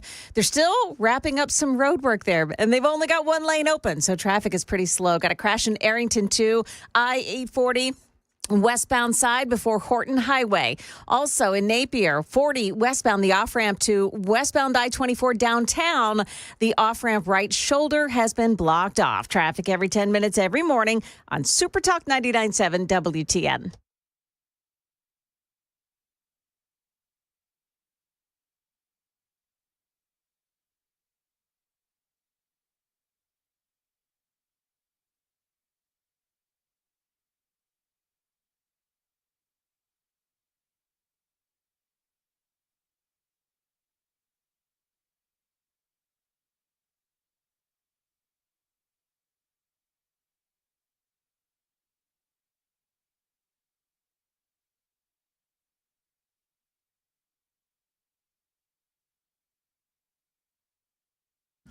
637 Nashville's Morning News on Super Talk 99.7 WTN. Sally says, Dan, you're completely missing it. Elon only said Trump is on the list. He did not say Trump was a pedophile or engaged in the sexual activities. Elon simply said he is on the list. Well, I had to correct Sally. Oh. This is what Elon said. Time to drop the really big bomb. @real Donald Trump is in the Epstein files. This is the real reason they have not been made public. Have a nice day, DJT. That's what he said. That's what Elon said. Now, but he didn't say why he's in the files. Well, we already know that Trump flew on the Lolita Express. I mean, Trump has admitted that. Right. Trump has also fully admitted that he and Epstein, they were friends or acquaintances and, all that. So I think that Elon, he's trying to imply something without actually saying it. Yes. But I think he knows his legal limits and that Trump will go after him if he says something that's not right. Absolutely. Well, let's see what our grassroots political analyst, Matthew Hurt, has to say about all this. Hey, Matthew, how are you? Well, Dad, I'm doing great. I'm excited about the zebra donut at Donut Country. My dad used to take me and my sister there a couple times a week on the way to Hobgood Elementary when I was growing up in Murfreesboro. Oh, look at that. All right. That's cool. Yeah, people, since Joan and I were talking about that, people are talking about how great that place is, and those donuts look incredible. All right, so real quick, Matthew, give me your sort of wide analysis on this thing. Then we'll drill down a little bit. Well, the conversation that you and Joan Jones just had is accurate. Elon Musk's tweet threaded the needle, and I often say on this program and many others, you have to read between the lines of what politicians say, and this is exactly the same in the Elon Musk tweet. But he said something else that's accurate. You can either have a big, ugly bill or a small, beautiful bill, and there's a lot of bad stuff. We've talked about this again over the last few weeks. The spending is really the big problem, the spending and codifying DOGE cuts. And a couple of weeks ago, Donald Trump went after, again, Thomas Massie, the congressman from northern Kentucky, who seems to be the only Republican who actually wants to codify the cuts and cut spending in Washington. So there's this tit for tat is, two powerful men duking it out on social media isn't necessarily what I had on my bingo card this cycle. But this is where we are. It is interesting. I want to play a piece of audio, need some audio, if I could, Louie, where this is because how the media is. Everybody's going and they're talking to the Republicans about this whole thing. Democrats, by the way, are loving this. But they asked Thomas Massie, okay, so who do you side with, Elon Musk or Donald Trump? And this was Thomas Massie's response. I trust the math from the guy that lands rockets backwards over the politician's math. So that is what Thomas Massie said. By the way, Rand Paul was on Newsmax last night, and I've got some audio from him as well. This is part of what Rand Paul had to say about the debt ceiling and what this, air quoting, big, beautiful bill will actually do. I would call it the big, not yet beautiful. Could be made prettier. Could do a little touch up to make it more acceptable. There's much about it I like. I mean, I like the tax cuts. I voted for the tax cuts in 2017. I'd like to make them permanent. I agree with Art Laffer that you can reduce tax rates and actually have more revenue. So I don't accept the CBO argument that the tax cuts will add to the debt. I am for spending cuts. I don't think there's sufficient spending cuts in there, but I will work to try to put more spending cuts in there, and I could vote for it if we get more spending cuts in there. But the one thing I can't support is the third part of the bill. That's increasing the debt ceiling $5 trillion. Part of this, Matthew, is that we just, and you and I have spoken about it, but you have two completely different versions of this bill that people are presenting. Donald Trump and Treasury Secretary Scott Bessent, they say it's going to lower the deficit, $1.7 trillion, whatever it is. It's going to lower the debt. It's going to lower the deficit. And you've got a lot of other folks that are saying it'll raise the debt and the deficit. And so I just think that people don't really know who to believe, and perhaps it's in how you run the numbers. But the bottom line is, my gauge is that both things can be true. Yes, the big, beautiful bill can give us a lot of tax cuts. It can kick people off Medicaid who should not be on Medicaid. And it can have a lot of really good things for the American people. But the other part of that is that, yes, it is going to cost money. And we do have to deal with the fact that it is possibly going to raise the debt and the deficit. And there are cuts that need to be made. So two things can be true. It might raise the debt and the deficit, but it could also bring more money into our pockets. Go ahead. Well, Senator Paul is exactly right about CBO scoring. In Tennessee, they have a similar function called the fiscal note. By saying a tax cut costs or will add to the debt, that presumes that the government owns your money first. Right. That everything that you own every year is passed through the government, and then you get a little bit left over. So anytime somebody says a tax cut will add to the debt, it drives me absolutely insane because it presumes the government is the primary pass through for your income. And so he's also right in Dr. Laffer down there in Nashville, who says that tax cuts can actually generate more revenue.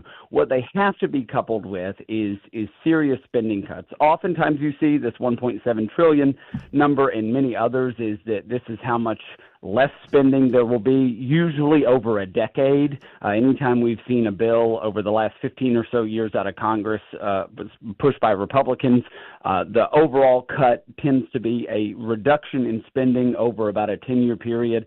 There has to be serious cuts. Elon Musk did these in Doge in the first few months of the year, but those have to go through because the way the system works is the House has to, the spending bills are generated in the House, and so they have to actually codify these things.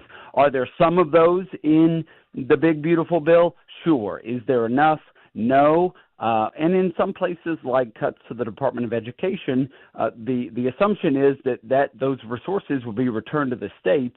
And there's even some question about whether or not that would be the case because we have to pile on spending in other places. So I think many Republicans, and with a slim majority in the House, and certainly, as I've said a number of times, 25, 26 Republican senators who just refuse to make these cuts, it is so important for your listeners in Tennessee and people who are concerned about fiscal matters anywhere to make sure Republicans are actually doing their job because they're able to say, oh, yeah, we support Doge, and then we won't actually vote for the bill. So that's disappointing. Do you think the Republicans in Congress, do you think they're doing their jobs?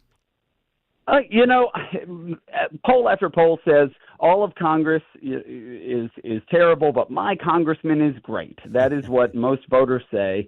But you have to drill down into the votes, and many Republican congressmen will play this game through committee or on the floor, and then they'll say, well, I did my job, but really they didn't do their jobs. So I tend to trust people like Senator Rand Paul when it comes to both cutting taxes and cutting spending, and what he says tends to be, because he is for the most part loyal to principle, yes. Tends to be what is pretty accurate. 6:45, time to check the roads on WTN.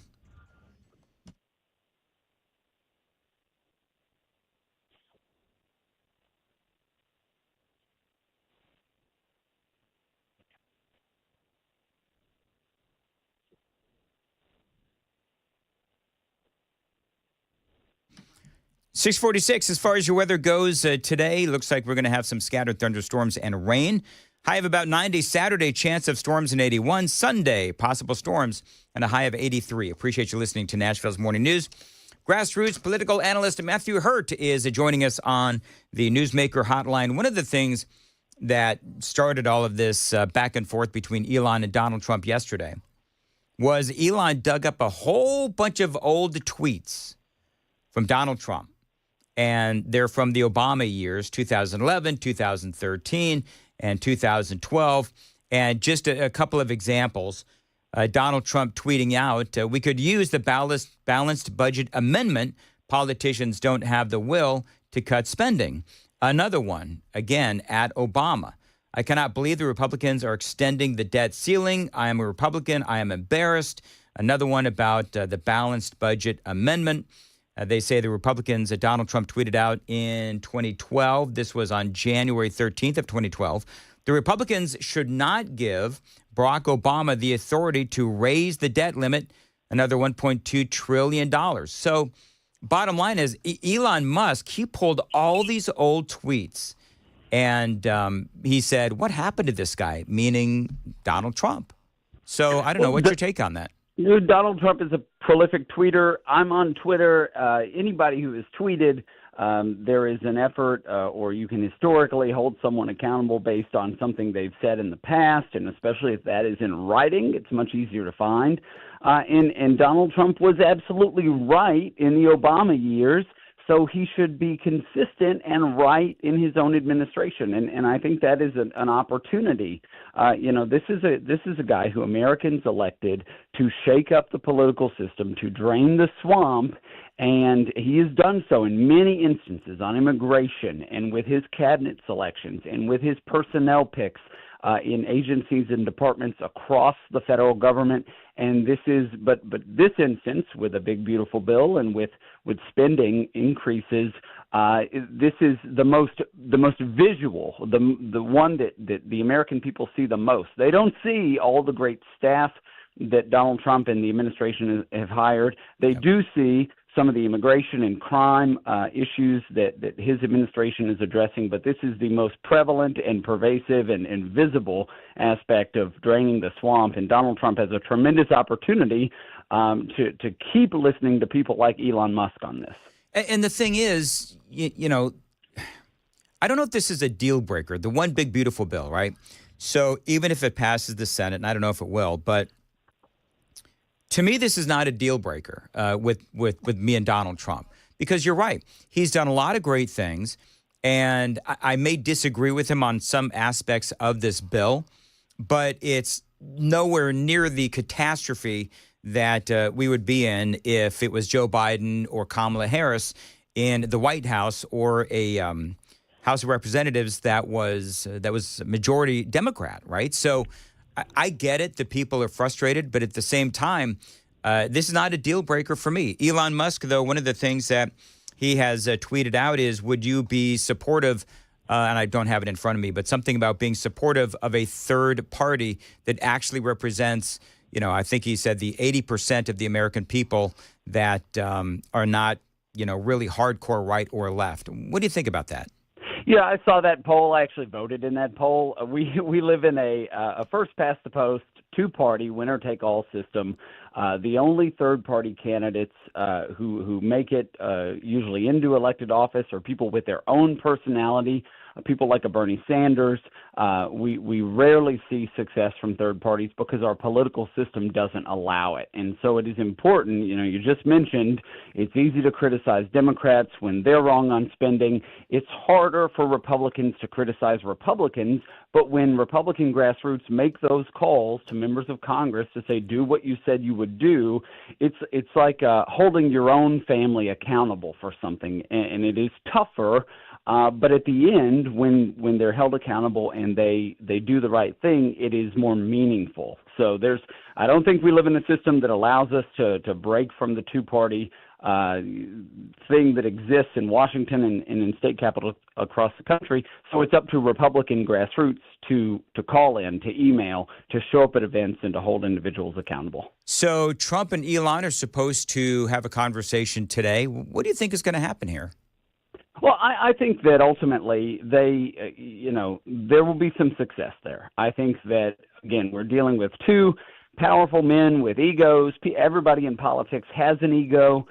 You almost have to, and I hope to see an opportunity where they continue to work together. Again, I think a lot of the DOGE cuts at the beginning of this administration are what the American people wanted. That is a win. Donald Trump wants to win.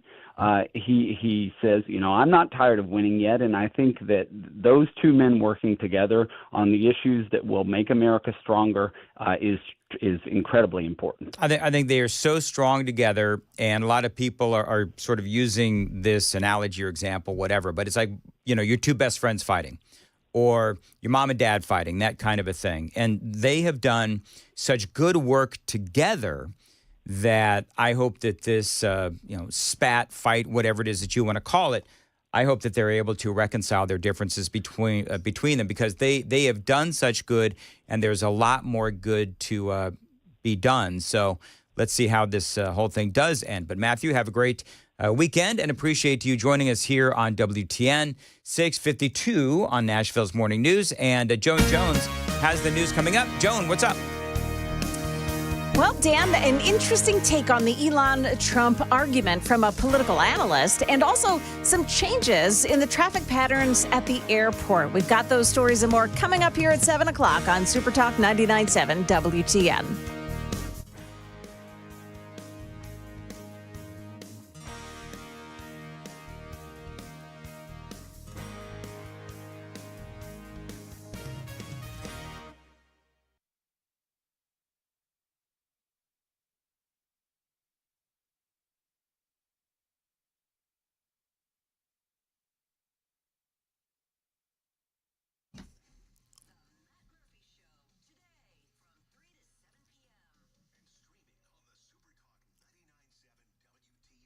$6:53, it is June. It's time to get your system serviced the best way, the Busy Bee way. How does a beach trip sound? Well, Busy Bee is going to send you to the beach. Listen to this. You purchase a new AC unit in June, and you're going to be entered to win a free 3-day beach getaway courtesy of Busy Bee. So you buy the unit, we'll take care of the vacation, including gas, couple of meals per day, lodging as well. Winner will be announced on Facebook Live. Now, don't forget all of the June specials at Busy Bee. You get those air ducts clean. We're going to give you a free package upgrade. You buy the middle tier package, we'll upgrade you to the deluxe package. Maybe a $500 off the select tankless or upright water heaters. That's a big special they've got going on. Maybe you'd like 15% off a whole home drain repipe. So many ways to save with Busy Bee plumbing, heating, and cooling. I could go on about all the specials, but the reality is they are endless. Check them out all online, busybeehvac.com. Call them, tell them Dan told you to reach out at 615-775-7833, 615-775-7833, busybeehvac.com.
All right, so we have some news coming up with Joan Jones, but looks like the call between Elon and Donald Trump has been canceled. Oh, man.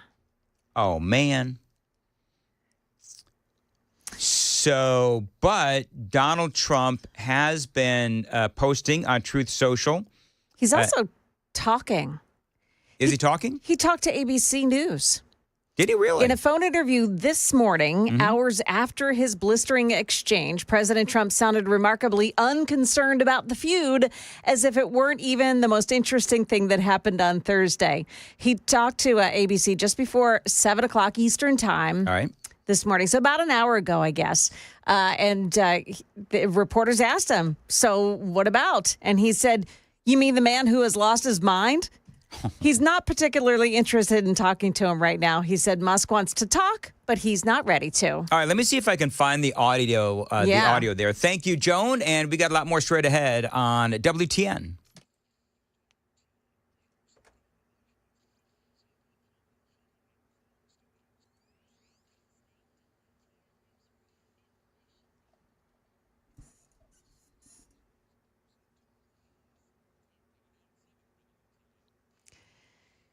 Seven o'clock now, and I'm Joan Jones with your top stories. The very public spat between Elon Musk and President Trump continues. It was sparked yesterday when President Trump acknowledged during an Oval Office press conference that Elon Musk has openly criticized his big, beautiful bill. Now, Musk saw this, and I think he saw an opportunity. He saw an opportunity to revive part of his public brand by distancing himself from Trump, and to do it in a way that actually aligns himself with corners of the fiscal conservative movement, maybe even the MAGA move. And suddenly it was Musk saying, look, this bill, it's not conservative enough. It's not doing enough to deliver on the promise to the American people to cut spending and to cut taxes. That's ABC political analyst Rick Klein. Musk has a pinned tweet. It's a poll on his X account that reads, is it time to create a new political party in America that actually represents the 80% in the middle? Right now, with more than 4 million votes, the yes gets 81%. Still no answers as to why a newly constructed home exploded yesterday in Gallatin. Channel 4's Drodden Quigley tells us a home inspector was seriously injured. Inspector was testing appliances when the house exploded. The force was so big that it actually damaged two houses 2 doors down from it, buckling their walls.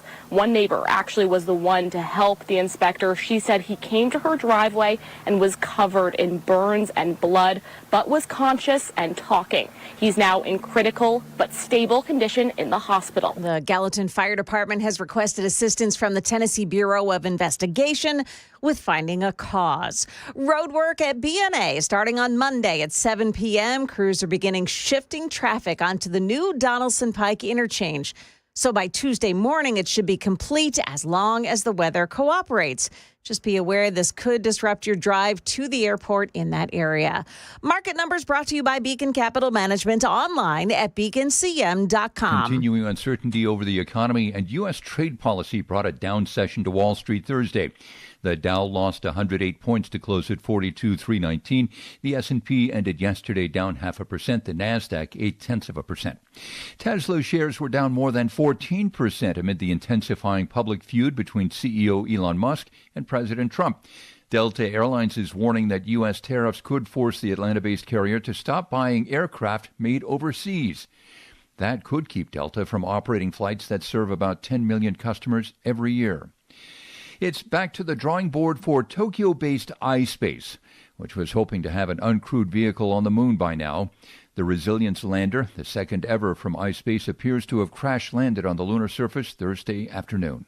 Jim Ryan, ABC News. Stock futures pointing up. We've got Dow futures up by 134. The Nasdaq futures gaining 98, and the S&P futures, they're up by 25. That's the latest news, traffic, and weather next. I'm Joan Jones, WTN News.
Got that road work continuing this morning in Joelton, and it's causing a big headache this morning on the westbound lanes of 24 at Whites Creek Pike. It is stop and go as you approach that spot. Arrington on 840 in the westbound lanes before Horton Highway. There's a crash there as well. Napier, a crash on 40 the westbound side at the off-ramp to westbound I-24 downtown, and the right lane is blocked off on that off-ramp. Also in the Nations on Briley Parkway, the southbound side at I-40 West. Watch out for a crash in that spot. Traffic every 10 minutes every morning on Super Talk 99.7 WTN.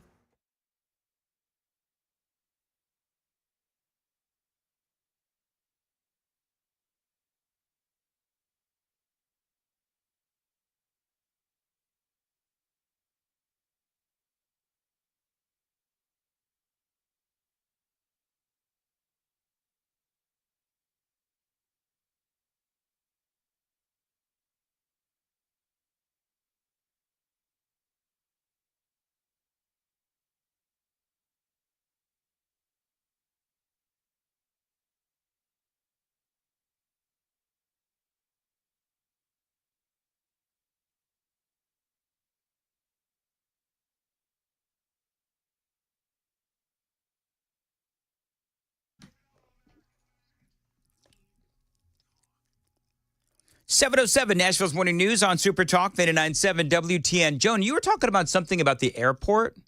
Yes. And people are chiming in on the Super Text line. I was actually speaking to somebody the other day. And so if you're flying today or this weekend or whatever, extra time at the airport, because I guess what they've done is they've changed the traffic pattern. Right. So they're installing that. They call it the diverging diamond.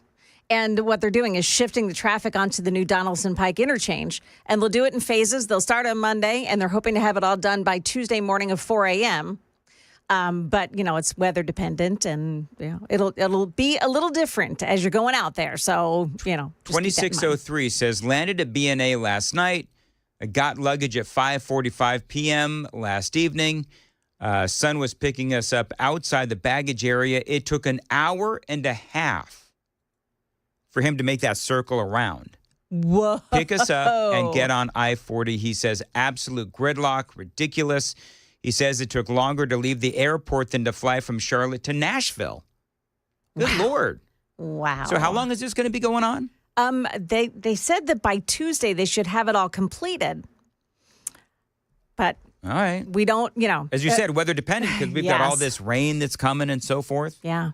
So Allegedly. That's pretty bad. All right. Well, we'll keep you updated, and we've got traffic, of course, every 15 minutes here on Super Talk 99.7.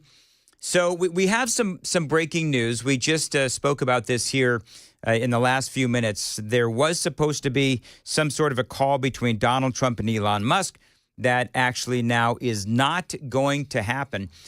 I'm wondering, Joan, was there a call that was ever scheduled, or was the fact that there was a call, was that fake news? I don't know. When you told me that this morning, I had not seen that anywhere. Daily Mail had it. Also, Politico had it, along with some other places, too. Well, I would think that if those two had it, then there's a chance that it was for real. So then I wonder who canceled the call. Yeah. Do you think it was Elon, or do you think that it was Donald Trump? By the way, watch us on YouTube and take the Daily Dan poll. The question is, who won? Who won the big spat yesterday? I will tell you who lost. By the way, you folks believe that Donald Trump won 62-38. You know who lost? I believe who lost is the American people. The Republican Party is definitely losing in this thing. One of the things that I'm going to say about this, then I'm going to play some audio and kind of get you caught up on where we are. But one of the things that you got to realize is that the Republicans, they've managed to really anger Elon Musk, a guy who donated almost $300 million to Republicans and Donald Trump in the last election cycle. Not to mention the fact that he has been a huge supporter of Donald Trump and did a lot of great work. So now the question is, how is Elon going to respond to all of this? Because a number of different things could happen. Elon could decide to try and come up with some sort of a third party that could peel away conservatives and Republicans from the current Republican Party. Now, if that happens, and if it's a party that is well liked and accepted by people who are conservatives, well, then what you've now done is you've split the conservative vote. That is only good for, obviously, the Democrats. And so there's a lot here. And part of what people are saying is that the Republican Party, they've really screwed this up, because Elon can make life really difficult for the Republicans, because he could do a number of things. He could start looking at, and we've spoken about all of this week, but he could start trying to fund primary challengers for Republicans that vote for the bill. That's one of the things that he could do. He could throw his massive support behind someone who is running for president that maybe is not within the Donald Trump circle, somebody like J.D. Vance. If J.D. Vance is running, and I'm a big fan of J.D. Vance, and Elon Musk comes out and says, well, I like this other guy, well, then that hurts the chances of J.D. Vance. So there's a lot at play here. It's not just a public spat. It's not just, something where people are like, oh, this is just palace drama, move on. No, this could have a splintering impact and effect on the Republican Party. It really could. And I as you know, I've got a lot of problems with this spending bill, as people like to say, the big, beautiful bill. It all started, as I mentioned in the last hour, with Elon posting or reposting all of the old tweets where Trump was tweeting during the Obama administration that there needed to be some fiscal responsibility. And Elon is basically pointing out the hypocrisy of Donald Trump. And so Trump, he was asked about all of this craziness as he is literally there live on television. Elon, knowing that Trump was live, he was with the German chancellor, and Trump was asked about all this in real time. Well, look, I've always liked Elon, and it's always very surprised. You saw the words he had for me, and he hasn't said anything about me that's bad. I'd rather have him criticize me than the bill, because the bill is incredible. Well, and you did hear Donald Trump say the bill is incredible, and Elon should criticize Donald Trump personally rather than the bill. And of course, we all know what happened by the end of the day. Elon came out and started talking about the Epstein files. And so we'll get to all of that. But I also want to take your calls. 615-737-9986. I want to take calls on this. 615-737-9986. But I think there's a number of things that set Elon off. One of them was Donald Trump talking about EV mandates and how Donald Trump is saying that Trump was angry about the fact that he was ending the EV mandates. This is what he said. And, Elon's upset because we took the EV mandate, and, which was a lot of money for electric vehicles. And, they're having a hard time, the electric vehicles, and they want us to pay billions of dollars in subsidy. And, Elon knew this from the beginning. He knew it for a long time ago. That's been in there. That's been, I would say, JD, that hasn't changed. That's been right from the beginning, Mr.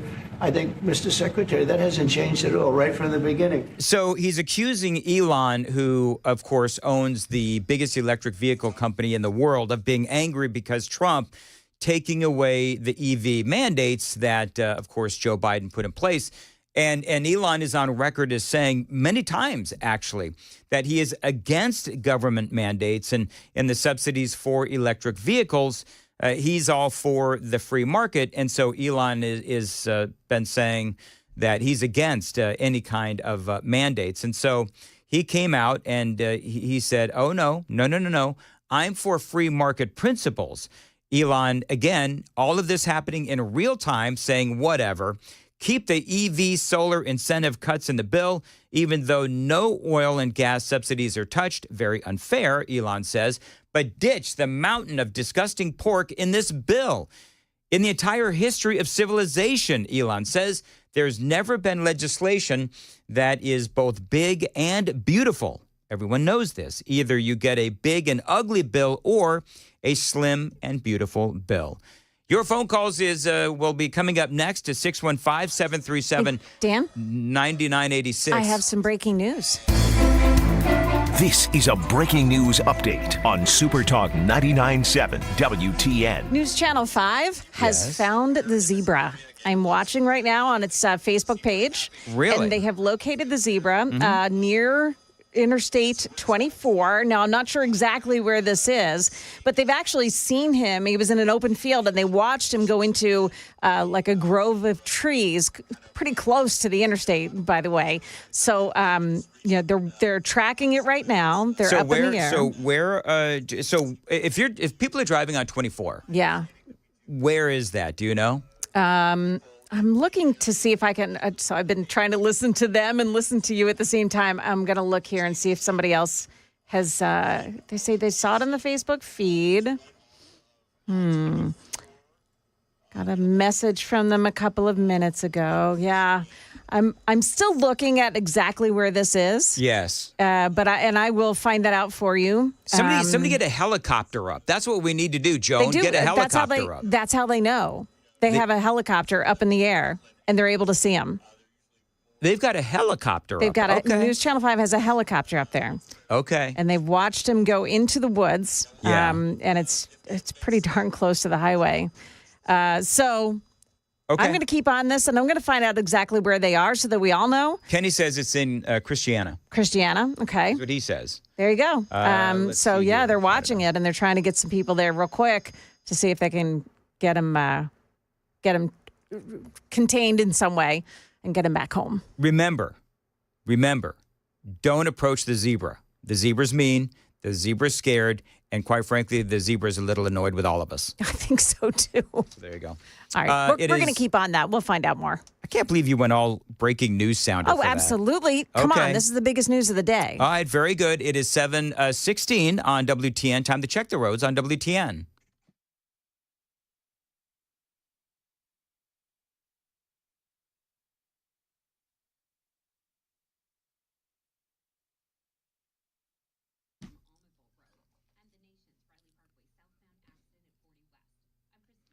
As far as your weather for today, scattered thunderstorms, rain 90 degrees for your high. Saturday, chance of storms in 81. Sunday, possible storms and a high of 83. 74 now at Super Talk 99.7 WTN.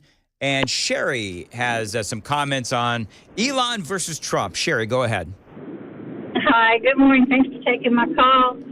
I actually think Elon's got a taste of power and is thinking about running for president himself.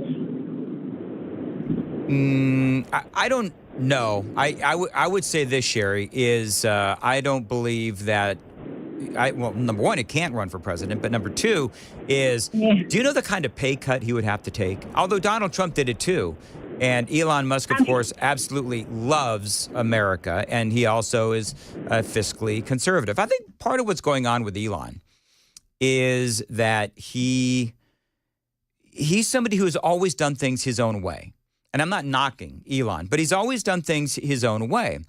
And so when he has to deal with the practicalities and the pragmatism of dealing with Congress, then he's got a hard time dealing with that kind of adversity, which obviously everyone knows there is adversity when dealing with Congress. You've got some of these middle-of-the-road Republicans not willing to work with Donald Trump. You clearly have the Democrat Party as well.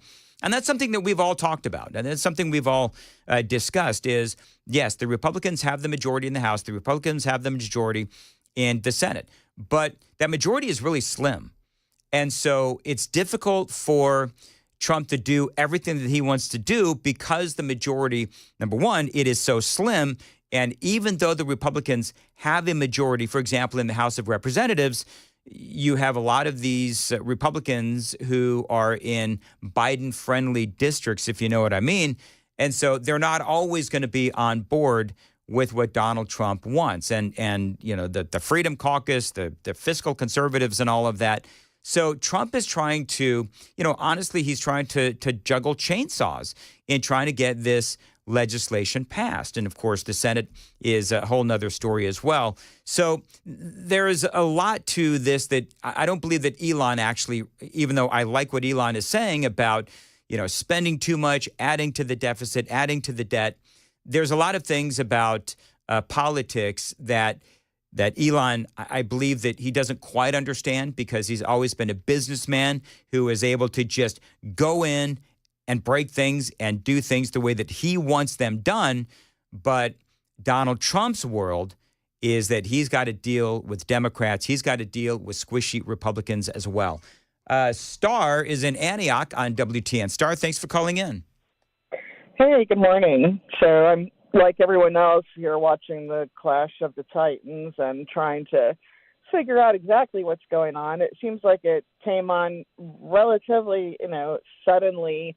You had Elon getting his golden White House key, and then about 4 days later, the Post coming in about the bill and his issues with the bill. And then it seems like it was, aimed towards the bill up until the Post came out where Trump is saying, after the EV thing, he kind of went a little crazy. And then you start getting these more personal attacks back and forth, which is normal for them. Both of them are in their own way fighters. They both have a really bad temper, and that's well known. But they're also both looking at things, I think, with two very different lenses. Trump, they're both businessmen, but Trump is the art of the deal. He likes winning, and he's looking at things in a tangible, real-time viewpoint, whereas Elon looks at things in a very extremely long game, what's best for humanity over a long period of time, what's going to be best for his agenda, which is this, expanding consciousness so that, human beings can go on existing and continue asking the question to which the universe is the answer and multiplanetary life and all these things. So when he sees the things in this bill that threatens those immediate, those goals that he's been working towards his whole life, that's what I think he is protecting, is that extremely long-term vision of how is this going to affect humanity in the long run if we have this great economic crash, et cetera, et cetera. But I guess we'll see where it goes. I'm waiting to see if Elon gets a nickname. Is it going to be Crazy Elon or Ketamine? Oh, I didn't even think about that. What will Trump's new name for Elon be? Once that happens, we know know it's real. And not a smokescreen. So I guess we'll have to wait and see. All right, Star. Thank you very much for the call. I appreciate it. 615-737-9986. So we also, by the way, have some news on China that I've got coming up. We have other stories that we're going to cover this morning, so we'll duck in and out of the whole feud between Elon and Donald Trump as well.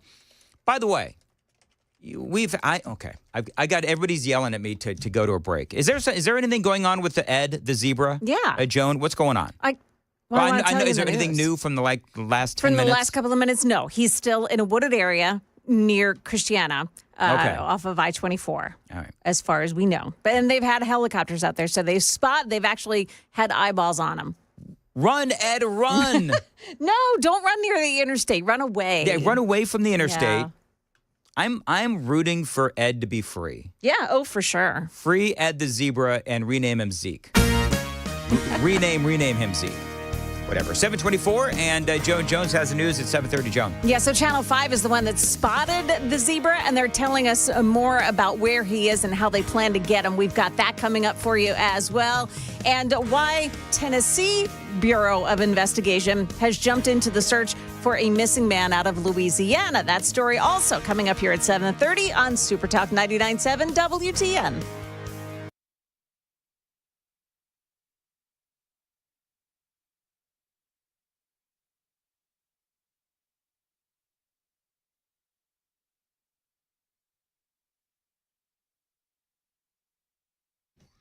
I love the Glock store for so many different reasons. This was the place where I went to buy my first gun and to get all my training as well. The Glock store, working with all their instructors, really was an amazing experience. And every time I go, I learn something new. And these days, of course, I'm a more confident shooter. So whether you're an expert or a beginner like me, the Glock store can help you shoot better and, yes, more confidently as well.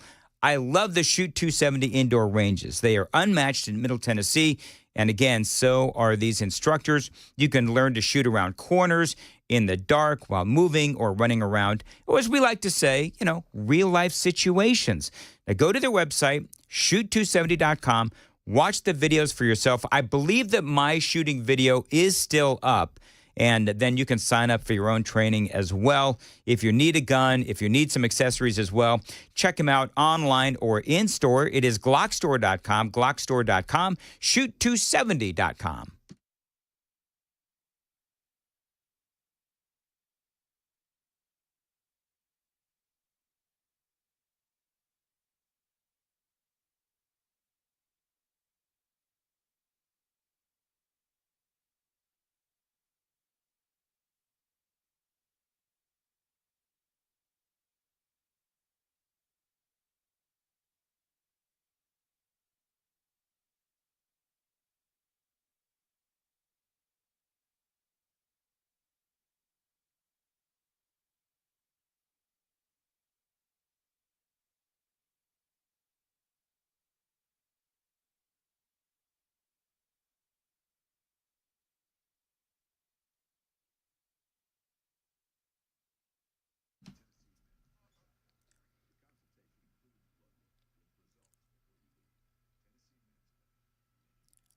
Dan Mandis here for Window Nation. Hot weather is here, and we've got some great savings for new windows from my friends at Window Nation. It is their semi-annual sale going on right now, and that means that you can buy 4 windows, get 4 free.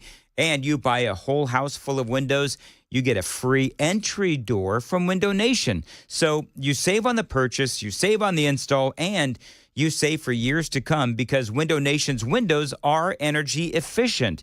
As a matter of fact, they have some of the best insulated windows on the market, and their prices are a lot better than the expensive guys. Also, with Window Nation, you're getting a great company. A 96% customer satisfaction rating and over 45,000 five-star reviews, including mine. Now, don't forget that great deal. You buy 4 windows, you get 4 free, and you buy a whole house full of windows, and you get a free entry door. So call them, 866-90NATION, 866-90NATION, windownation.com.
Good morning. It's now 7:30, and I'm Joan Jones with your top stories. Yeah, here it is, the zebra update. That zebra has been spotted in a wooded area near Interstate 24 in Christiana. Now, this reporter from Channel 5 said Ed, as he's now being called, was seen from their cameras mounted on a helicopter yesterday. Professional trackers are out there right now. This morning, they think they've got him in a position perhaps where they can get him. He's sure to be hungry and thirsty, even though I think, he's got water and grass out there, but they hope to bait him into an enclosure where he'll be captured. Yeah, they say that Ed, who was formerly named Zeke, the family said, but they're calling him Ed now because so many people on the internet call him Ed. They said that Ed looks healthy, so they're very hopeful that they'll get him back. TBI has joined the search for a missing elderly man from Louisiana. 89-year-old Sidney Dent's car was seen driving through Tennessee just yesterday. Here's Channel 4's Amanda Hara. He was last seen driving a 2003 gold Mercedes E-Class with Louisiana plates. If you see Dent or his car, call police. And we're learning this morning that a U.S. Border Patrol tactical unit from Texas has now been deployed to assist in the manhunt for Grant Hardin. You may remember him as the Arkansas prison escapee who may have already crossed state lines. The Tennessean reports this morning there is a criminal complaint that says Hardin has extensive knowledge of the Ozark Mountains, and he's believed to be hiding out in a cave or in rugged terrain there. Hardin is a former police chief convicted of rape and murder who broke out of a prison in Calico Rock, Arkansas on May 25th. By impersonating a police officer. That is the latest news. We've got your traffic and weather ahead. I'm Joan Jones, WTN News. Thank you, Joan. 7:32, Nashville's Morning News on Super Talk 99.7. Business owners, listen, if your concrete floors need a little love, my friends at Specialty Coatings can help you. Again, if you're a business owner, you know that people walk in. First impressions can be everything. And if you're a floor, let's be honest, if your floor looks like crap, then that's going to be a bad impression. Specialty Coatings can help you. Now, they specialize in concrete floor coatings and polished concrete, and they've been doing it for 30 years. You've probably actually walked on some of their incredible concrete floor coating. They're in all the major sports stadiums and the arenas and the convention centers around Nashville and Tennessee. Just last year, Specialty Coatings in Nashville installed over 1 million square feet of coatings for businesses across Tennessee. Now, those buildings include manufacturing warehouses, airplane hangars, retail, and so much more. Specialty Coatings isn't some fly-by-night company. A couple of guys show up with a bucket and a roller. They've got the equipment and the skilled installers. So your job is going to be on time and on budget. So no matter how bad your floor looks, Specialty Coatings, they can fix it. And each project is customized to your building and needs. Call them. Tell them Dan told you to reach out. 615-591-9491. 615-591-9491. You can also email them, sales@specialtycoat.com. That website, specialtycoat.com.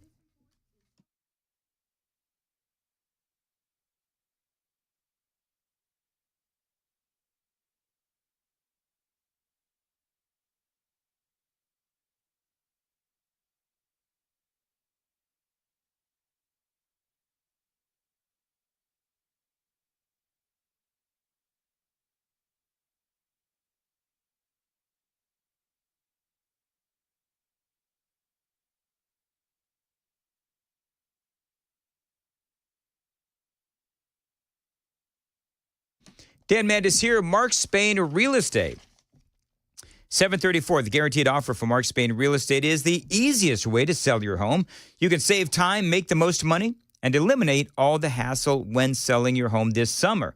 Now, I always recommend Mark Spain Real Estate here in Nashville because I trust that they're going to sell your home hassle-free and with a strong cash offer. As a matter of fact, here in Nashville and across the country, Mark Spain Real Estate was ranked on the Inc. 5000 list of the fastest growing companies in the U.S. for now the 8th year in a row. Now, with Mark Spain Real Estate, they respond fast, and they are one of the most experienced real estate teams in America and Nashville. Now, Mark Spain Real Estate sells more than 37 homes a day, making them the most experienced real estate team in America. You can trust them to sell your home hassle-free Again, with that strongest cash offer in the industry. So get your guaranteed offer today, 855-299-SOLD. There's no obligation, 855-299-SOLD. Find them online anytime. It is markspain.com and start packing.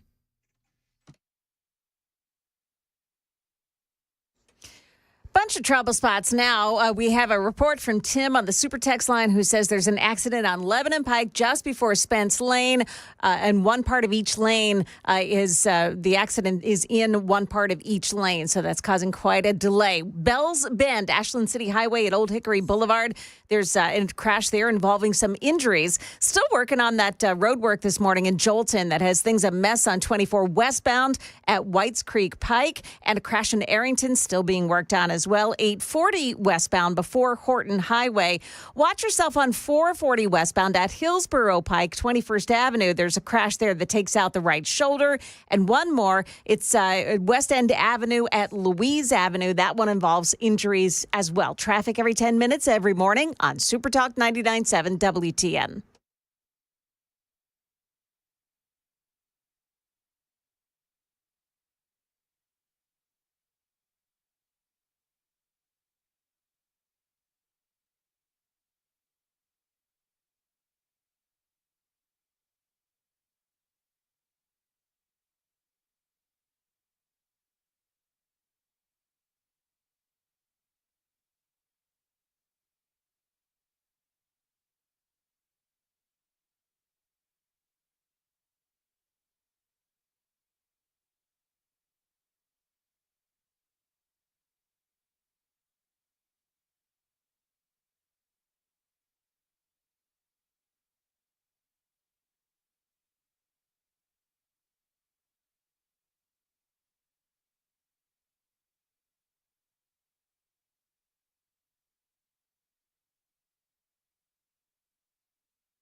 .738, Nashville's Morning News on Super Talk 99.7 WTN. Good morning to you, friends. Joan. Yes, sir. So you're telling us that the zebra has been spotted. Mm-hmm. Okay, I don't think it's the right zebra because everybody knows that zebras actually have stripes.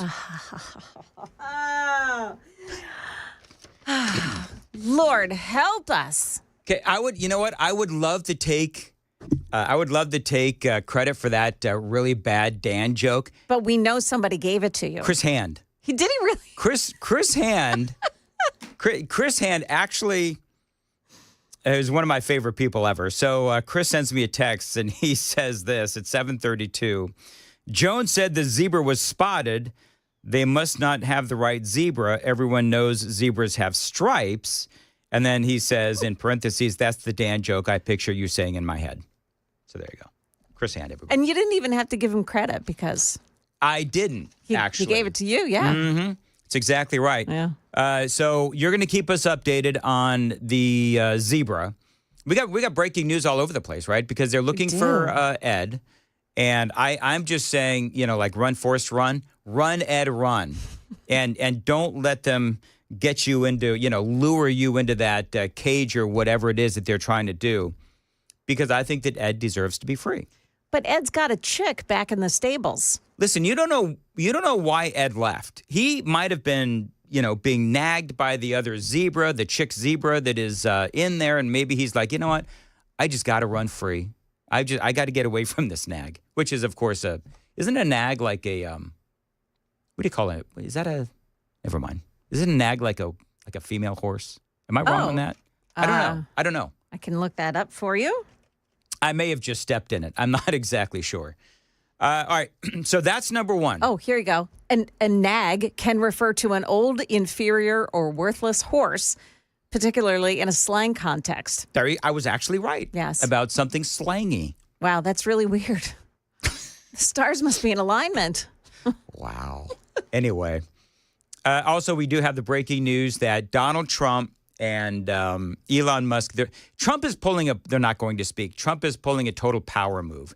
So number one is the news overnight and this morning was that Trump and Elon, they were going to talk this morning, sort of like an attempt to mend fences. Yeah. And so everybody thought, okay, they're gonna get back and they'll just the bromance will be back on. Well, Trump has now told CNN that he's not even thinking about Elon. And he will not be speaking to Elon for quite a while. And there's other stories that are out there now where Trump is saying, look, I know that Elon wants to talk to me. I'm not ready to talk to Elon. So that is part of what is going on. By the way, I'm taking your calls on the whole Elon and Trump, spat yesterday. If you want to talk about it, 615-737-9986. It is clear if you watch us on YouTube, take the Daily Dan poll. The question is, who won yesterday's spat, Trump or Elon? 62 of you say that Donald Trump won. Elon says, 38% of you think that Elon Musk won. I believe that America lost. I believe the Republican Party lost yesterday with this spat. I've got that audio, Joan, of ABC and their report just a scant few moments ago. Okay. Where Jonathan, and by the way, how do I know that Trump is being the dominant one here? Because he's talking to the media. He's speaking to CNN. He's speaking to ABC. Overnight, Elon, and I've been talking about this, overnight, Elon on Twitter was giving some indications that, okay, it's time to, cool things down and stop the rhetoric. And Elon was like, okay, I'm going to back off.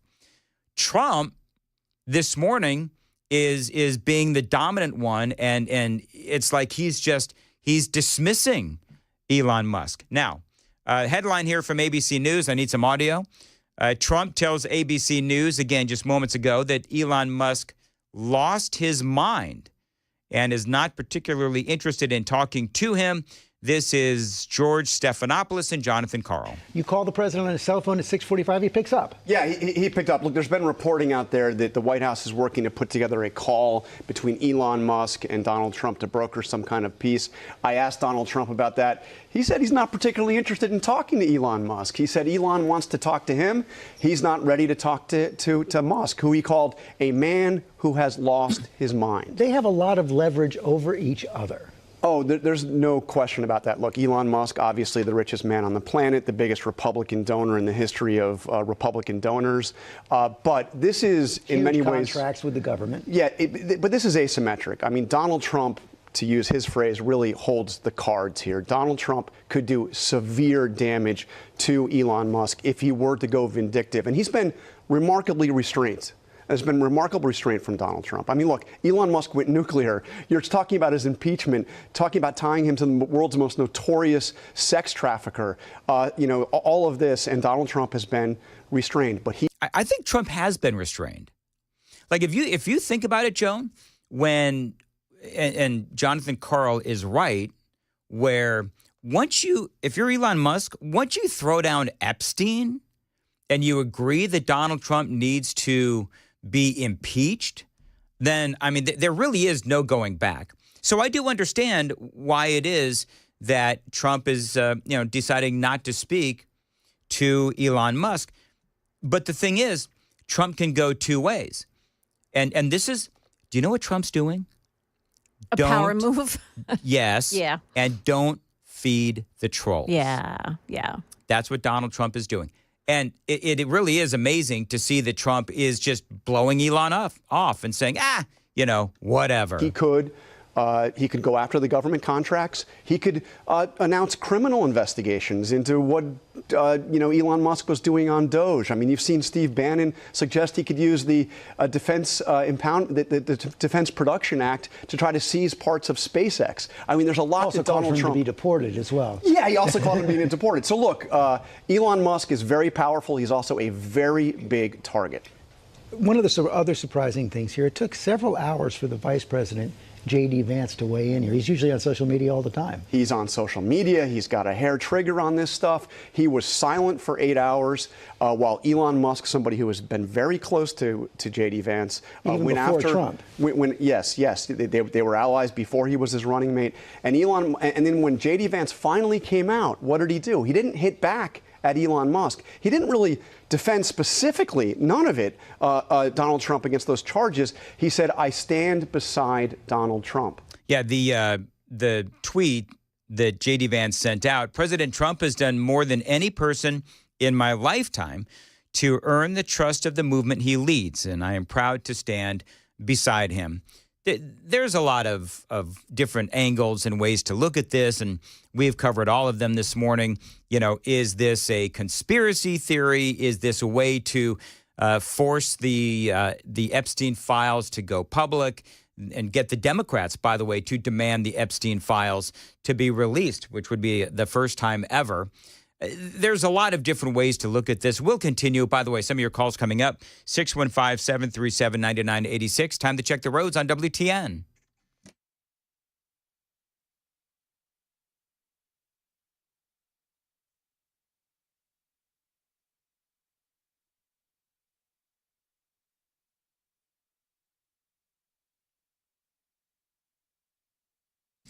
At 7:46, as far as your weather, scattered thunderstorms and rain today, high of 90. A Saturday chance of storms in 81. Sunday, possible storms and a high of 83. Scott's been holding. Scott, go ahead. Thanks for calling in. Hey, is it not a issue for anybody else that two very rich men play this much into our politics? It's like it's a battle between them that could affect both the Democrat Party and the Republican Party. Yeah, I mean, there are a lot of, you're right. I mean, Scott, there are, they do play a lot into our politics. Unfortunately, these days, this is just how it goes. I think part of the reason why we've seen really rich people involved in politics, I think there's a couple of things here. Number one is the fact that they can afford to just drop everything and run for office. That's number one. Number two, I think that really rich people, I think that there's a certain element of I don't give a crap, where it's like, you know what, I'm going to run for office, and you can say all kinds of mean, nasty things about me, but I don't care because I've got bank. Does that make sense? To me, it shows a weakness in our country that two individuals could play this big of a role. Well, but they also play this big of a role, and Scott, I appreciate it. They also play this big of a role because they are influential on social media. They're influential in our society. I get what you're saying. I don't necessarily like, our politics to be run by, millionaires and billionaires like Bernie Sanders. But you do bring up a legit point. But at the same time, sadly, unfortunately, this is the way that our system has evolved. It used to be that, our politics, way back when, you had farmers and so forth. But these days, you do have a lot of millionaires that are running for office and running our politics, and, donors big and small, of course, we all know that. But at the same time, we also, to Scott's point, we also have a problem where you have people that go into Congress, they go into the Senate, they go into politics, and, they have very modest means, and they're not millionaires. They're maybe thousandaires or whatever. And then all of a sudden, after a few years in office, oh, look, lo and behold, they're millionaires. And how did that happen on a salary of a couple $100,000 a year? So Scott does bring up some good points. I don't like the fact that, you do have Donald Trump and Elon Musk so heavily involved, but also billionaires. But I would also say that there is an opportunity because Donald Trump is somebody who is willing to and has lost millions, if not billions of dollars as he was, number one, running for president the first time, all of the legal bills that he's had to pay. And of course, that all did cost him dearly, whether it's legal bills or whether it's losing his businesses and so forth. So for Donald Trump, yeah, he's a billionaire, but he's lost a lot of money. He's made a lot of sacrifices for the American people. So I'm not going to impugn somebody just because they're rich. And it's the same thing with Elon Musk, Scott, where Elon Musk, I mean, Joan and I were speaking earlier. What did Elon lose yesterday just in sheer dollars? I think it was somewhere around $30 billion Elon Musk lost, because as all of this was going on yesterday, Tesla stock actually cratered. And Elon has lost a lot of money in all of this little foray into politics. Whether it is, donations to Republicans who ultimately lost. That's number one. Number two, we all know what happened with Tesla, and where he lost a lot of stock value. People are not buying Teslas and so forth. So, both these guys really rich, and I get it. But I will say this in their defense is that, not that I have to defend them, but they've made a lot of sacrifices and they've lost a lot of money. And I don't believe that people are bad just because they're rich. But, and I know that's not what you were saying, Scott, but I appreciate the call. Let's see here. It is 7:51 on Nashville's Morning News. Where am I at? I got off kilter on that. Joan, have we found the zebra yet? Have we found Ed the zebra? Well, they found him, but they haven't captured him. They haven't captured him yet. All right. All right. Somebody put a hashtag out there, run Ed run. That's what he needs to do. And actually, maybe you just go ahead and you start calling him, Zeke again. Because that's his. You know what? Here's the funny thing is that maybe they're calling him Ed and he doesn't know that they're calling, because him because his name is Zeke. Zeke. Yeah. Maybe there's some confusion, there. I don't think so. You don't think that's Nope. it? All right, very Not for a second. good. Is it 9 o'clock yet? No, but you're close. All right. Want me to tell my spotted zebra joke again? No, I can totally do that. We can do that in the news if you'd like. Moving right along. Okay. All right, what's coming up? So Ed the zebra has been spotted, and now the work begins to try to capture him. Can't be the same zebra. Everybody knows that zebras have stripes, not spots. Come on, Feel Joan. better now? I got to tell it a second time. We're also going to tell you where to grab a free donut on National Donut Day. That and more coming up here at 8 o'clock on Super Talk 99.7 WTN.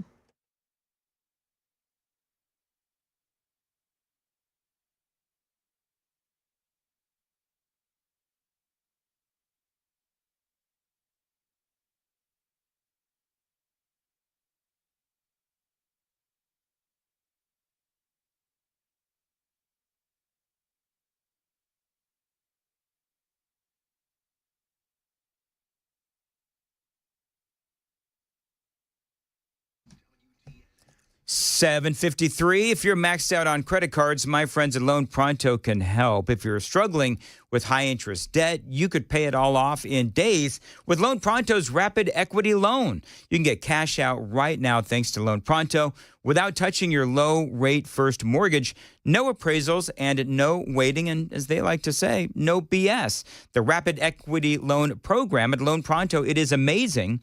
Now, one Loan Pronto client just got $300,000 approved in under 24 hours. They paid off debt. They renovated their kitchen.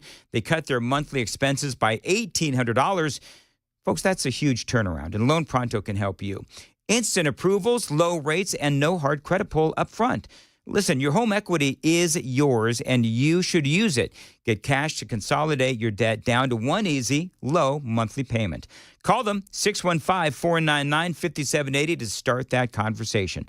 Loan Pronto is A+ rated by the Better Business Bureau, and yours truly. They've got nearly 2,500 five-star Google reviews. Their service is off the charts. 615-499-5780. LoanPronto.com. Equal housing lender, NMLS 1661781. Unapproved credit, NMLSConsumerAccess.org.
7:56 on WTN. You know, the weather in Middle Tennessee can get crazy, which is why you need a backup home standby generator from my friends at the Generator Supercenter, the nation's #1 Generac generator dealer. So you can get a free quote and get peace of mind when you have one installed. The Generator Supercenter does feature expert installation and 24-hour monitoring. So when the power goes out in your neighborhood, your lights are going to be on thanks to your backup home standby generator from Generator Supercenter. Again, the nation's #1 Generac generator dealer. Financing is available. Call them. Tell them Dan told you to reach out. 615-879-1952. 615-879-1952. Generator Supercenter of Nashville.com.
$7:59, Nashville's Morning News on Super Talk 99.7 WTNR. Your calls coming up in the 8 o'clock hour. I've got Joan, hold me to this. Okay. I've got China to talk about. All right. I've got illegal immigration to talk about. Mm-hmm. I want to take phone calls at 615-737-9986.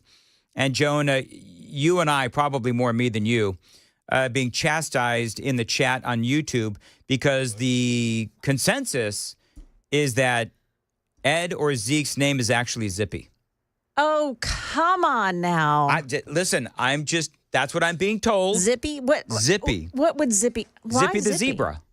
Oh. It's got a little flair to it there. Zippy, whatever. All right, 8 o'clock, Nashville's Morning News for Friday. Super Talk 99.7 WTN.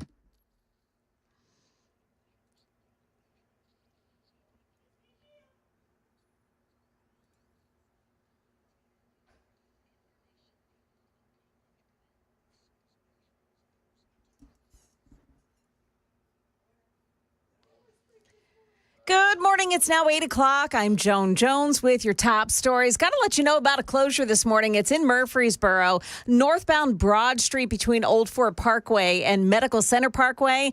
That space of roadway is closed off for a crash investigation. There was a crash there. It brought down a pole and some power lines. Great place to avoid this morning. More on that after the news here. And it pays to have a helicopter. Channel 5 chopper has spotted the wayward zebra in Christiana.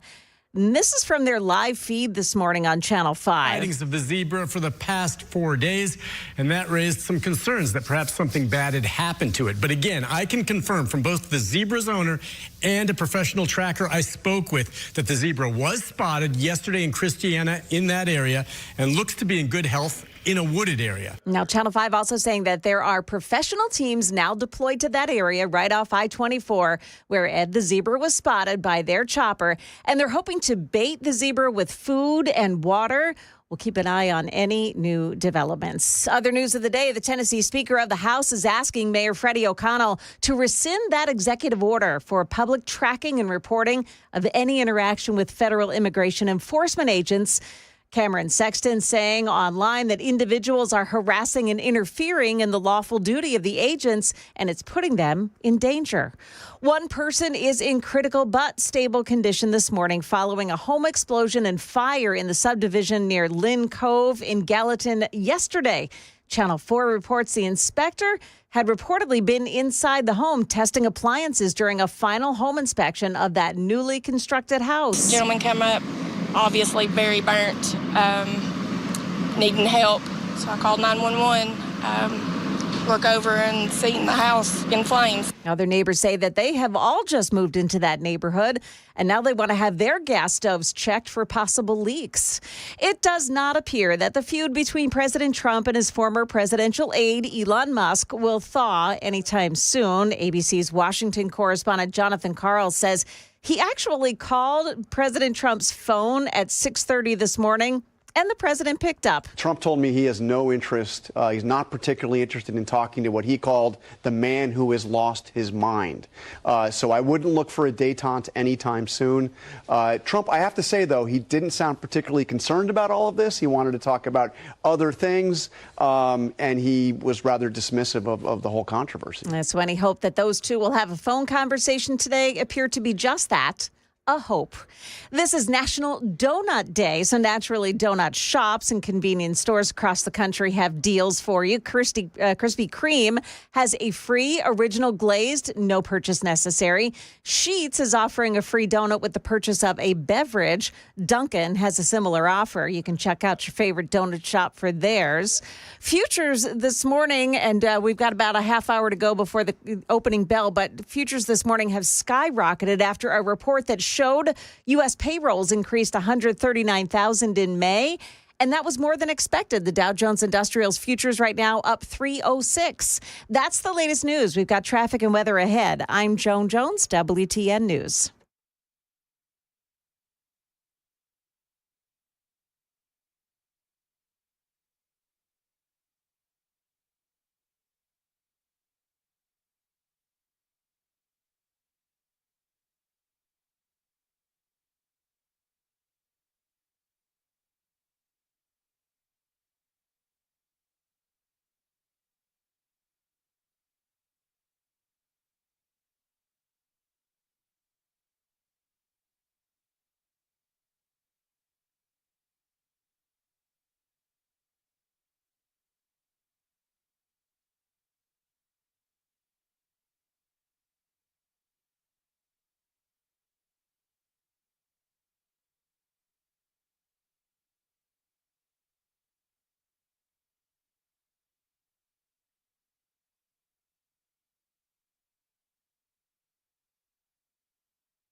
Still closed off this morning in Murfreesboro on Northwest Broad Street. It's between Old Ford Parkway and Medical Center Parkway for a crash there. They're investigating now. There's some poles down and wires down as well. That could be out there for a while. Still working in Jolton on the westbound lanes of 24. One lane is open at Whites Creek Pike, and it's causing quite a backup. Glencliff, 40 westbound at Spence Lane. Got a crash with 2 left lanes blocked. In Arrington, it's on I-840. The westbound lanes before Horton Highway, that there is a crash and stop-and-go traffic leading up to that crash as well. Traffic every 10 minutes every morning on Super Talk 99.7 WTN.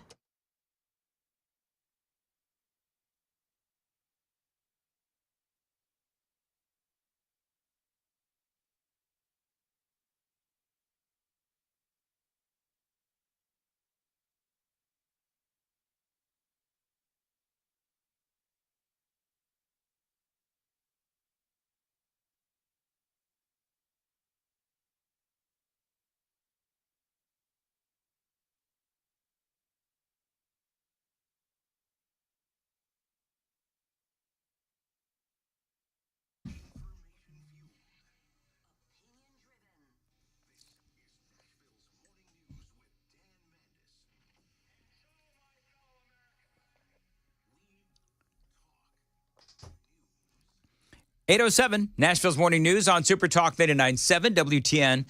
Good morning to your friends, and happy Friday to you.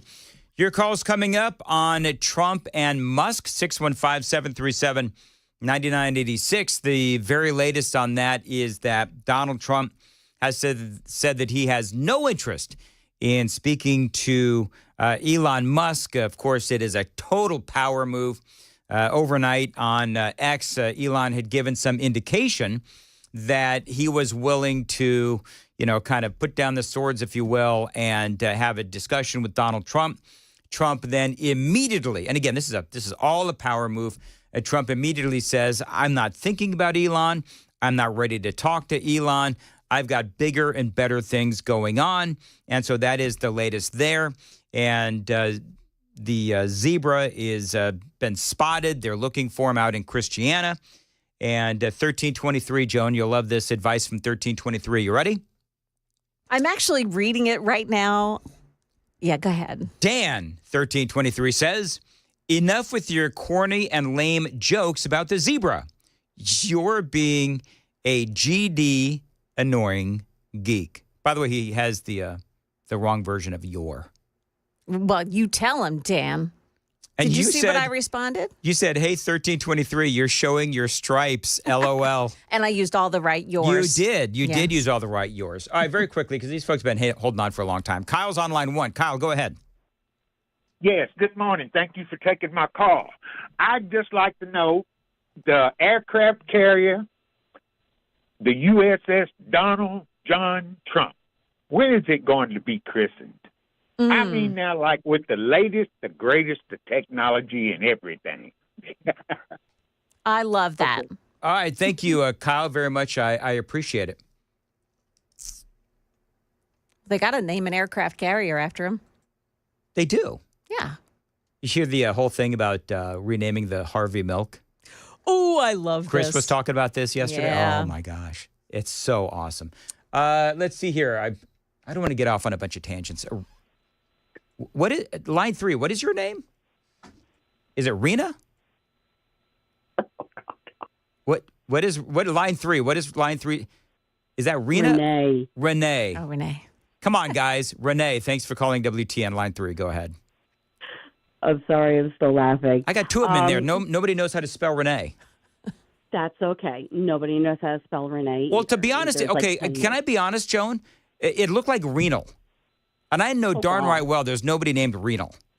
So, all right. It may be a city on Uranus.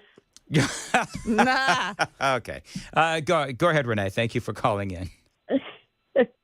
I I'm kind of heartbroken about the break between Elon and President Trump, because I mean they were really good friends, and now I hate to say it, they're acting like a bunch of elementary kids.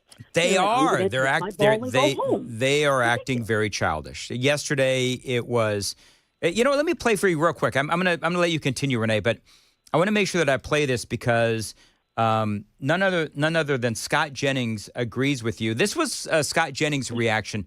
Gentleman in there who I just threw under the bus. Can I get some audio, please? Here you go. Scott Jennings. Not going to lie, it's an ugly day. You know, you hate it when your friends are fighting. I continue to believe that their partnership last year saved America, and I also continue to believe their goals are not mutually exclusive. Trump needs to pass his agenda, which this bill is his agenda. It's what he ran on. Elon wants to save America from going bankrupt, which they can also do if the Republicans in Congress and everybody works together. All of these things can happen. When fights get personal, though, it means the enemy is advancing.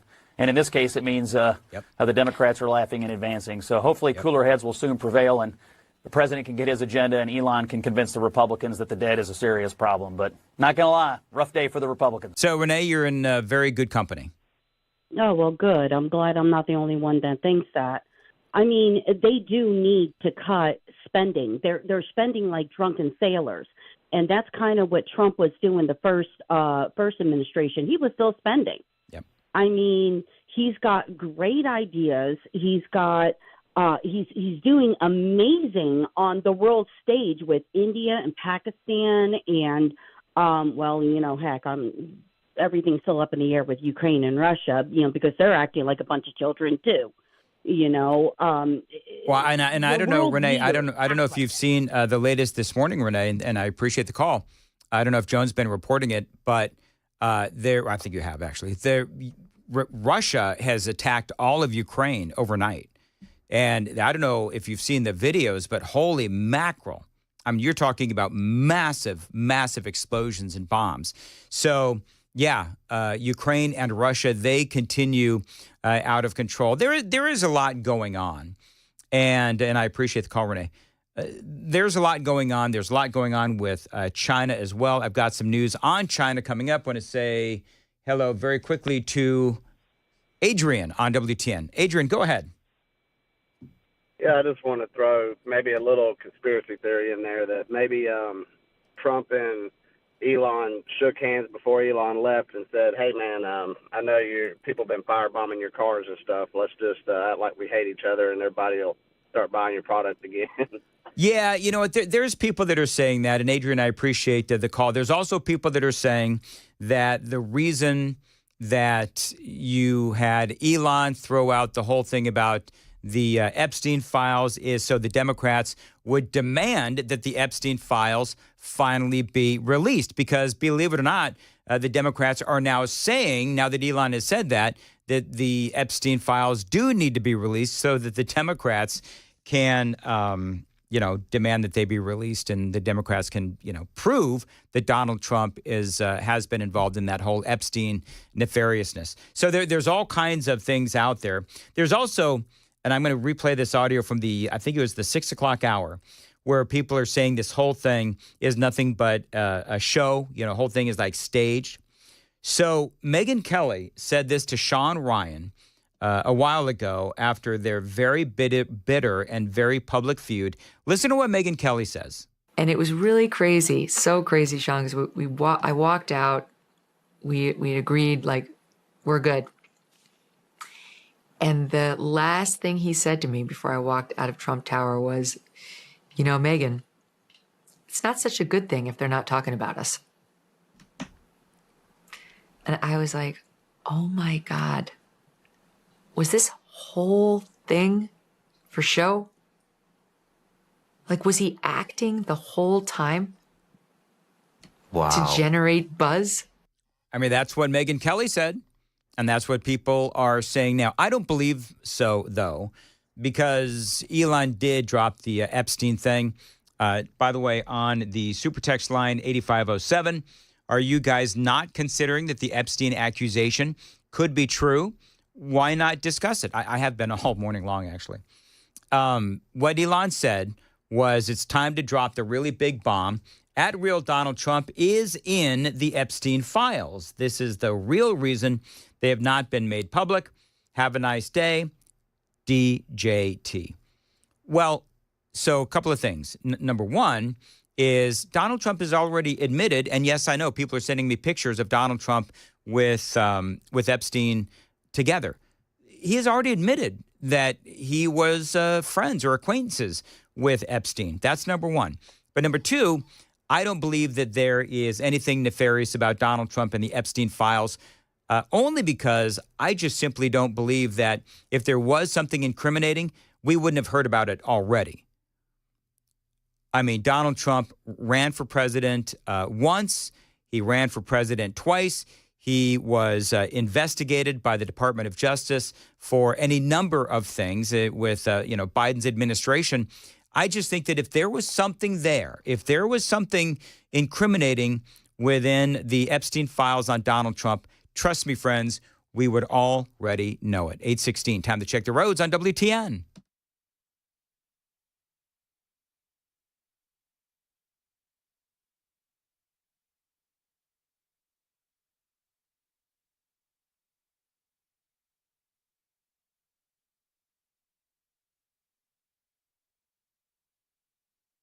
As far as your weather today, it looks like we've got scattered thunderstorms, a high of 90. Saturday, chance of storms in 81. Sunday, possible storms and a high of 85 on Super Talk 99.7 WTN. All right, so there are some other news stories that I do want to talk about, particularly China and how China continues to fuel our issues with drugs here in America. So I've got that for you. The president was asked yesterday about the conversation that he's been having with Xi Jinping. They had a phone call, and the president says, yeah, we had a very good talk. We had a very good talk, and we've straightened out any complexity. It's very complex stuff, and we straightened it out. The agreement was we're going to have Scott and Howard and Jameson will be going and meeting with their top people and continue it forward. But no, I think we have everything. I think we're in very good shape with China and the trade deal. We have a deal with China, as you know, but we were straightening out some of the points, having to do mostly with rare earth, magnets, and some other things. Those reduced trade tariff rates, they remain in effect? Yeah, we have the deal. I mean, we've had a deal. We announced the deal. And we'll be, I guess you could say, I wouldn't even say finalizing it up, Scott. I would say we have a deal, and we're going to just make sure that everybody understands what the deal is. So there you go. So that is Donald Trump. I wonder if this headline came up. Chinese chemical bust by border officials underscores multi-front effort by the CCP to undermine the United States. ICE officials intercept, listen to this, thousands of kilos of drug-making chemicals in the latest Chinese infiltration attempt. This was a story that was released last night. Mexican drug cartels are getting, a lot of this we've already known. Mexican drug cartels are getting help from the Chinese to build their drug empire that feeds off American consumers. Border Patrol officials intercepted 50,000 kilos of precursor chemicals this week used in the process of manufacturing methamphetamines, sent from China and intended for members of the Sinaloa cartel in Mexico. And of course, then what they do is they manufacture the meth, and it comes across one way or another our southern border. In addition to providing the cartels with the chemicals needed to make illicit drugs, Chinese entities are also one of the foremost actors in helping them launder their proceeds, according to the Treasury Department. So on the one hand, I totally understand Donald Trump wanting to weaken China. They need to be weakened, and they also need to be held accountable. But at the same time, we also need to be able to deal with China in such a way that, what do they say? We're not going to cut our nose to spite our face, because we still need China for some things. But we can turn to India. We can turn to other countries as well. But Donald Trump has to weaken China, because this is part of what they continue to do. Real quick, Adam is on line 1 out in Spring Hill, probably stuck on Main Street. Hey, Adam, welcome to WTN. Hi. Hey, yeah, just wanted to talk about Donald Trump, I mean, I think that the reason he poked at Elon Musk was to get him off of. Elon Musk was trying to shut down the bill, and when Trump was with the chancellor yesterday, he was like, I prefer him to, throw arrows at me. And that's when he started throwing arrows at Elon Musk, and that's when this whole thing started, I believe. Yeah, it did. Who do you think, Adam, the question on the table, who do you think won the whole thing, Trump or Elon? I mean, I don't really have an opinion on either one. I mean, no one's really winning in the long run. I mean, I think it's essential that we need to lower our spending, but we need to get the bill passed as well. I mean, yep, and that's the thing, Adam, and I appreciate the call. That is the thing, is that two things can be true. We need to cut spending, but the American people also very much deserve the tax breaks and other, as I've been calling them, gimmies for the American people. So, and I'm not going to relitigate that monologue yet again. It is 8:22 on Nashville's Morning News on Super Talk 99.7 WTN. Super text line is open, by the way, very active today. Thank you. 615-737-9986, 615-737-WWTN. By the way, you can always watch us on YouTube, not to mention 997WTN.com, Facebook, and X. I want to play a little bit of audio just real quick because I know that I'm running late, but everybody knows that Rand Paul famously has been one of the biggest opponents of this big, beautiful bill. He was on Newsmax last night. Well, I would call it the big, not yet beautiful. Could be made prettier. Could do a little touch up to make it more acceptable. There's much about it I like. I mean, I like the tax cuts. I voted for the tax cuts in 2017. I'd like to make them permanent. I agree with Art Laffer that you can reduce tax rates and actually have more revenue.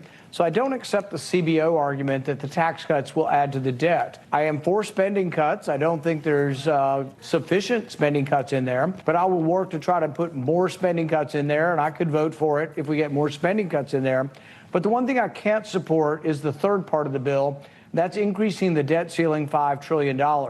So that is Rand Paul. One of the other things that he said is that this is really something that is an opportunity for the Republicans and for Donald Trump. But if they ultimately end up raising the debt limit, well, then they lose all moral authority. Listen to this. Because I think that is like drunken teenagers that run up. You give your 16-year-old a credit card. A month later, they've got $2,000 worth of debt. They've been buying booze and gambling and acting irresponsibly. Do you give them now a credit card that has a $10,000 debt limit, or do you restrict their debt limit?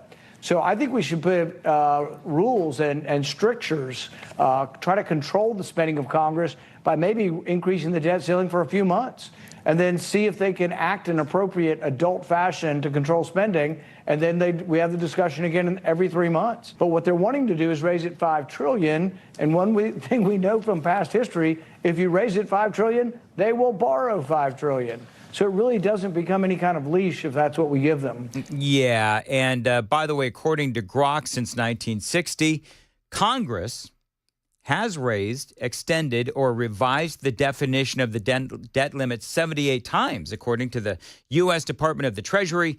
This includes 49 instances under Republican presidents and 29 under Democratic presidents as well.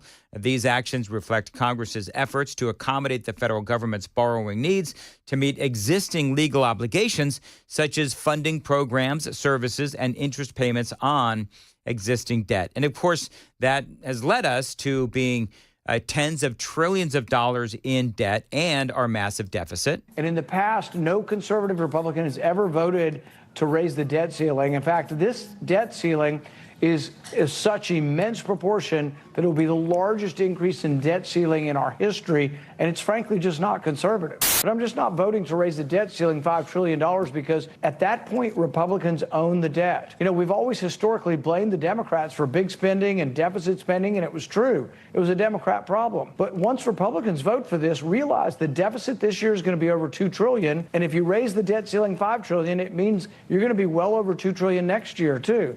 That isn't conservative, but then who's left? If I were to vote for this, who is left on any high moral ground to call out the deficit spenders and the big spenders? Fair points with Rand Paul. It is 8:26, and Joan Jones in the WTN newsroom. Joan. Yeah, so we've got the latest on Ed the Zebra, and also something that you mentioned, Dan. We're going to tell you about what's happening in Ukraine. Russia unleashing some airstrikes overnight. Wow. We've got that story coming up here, too, at 8:30 on Super Talk 99.7 WTN.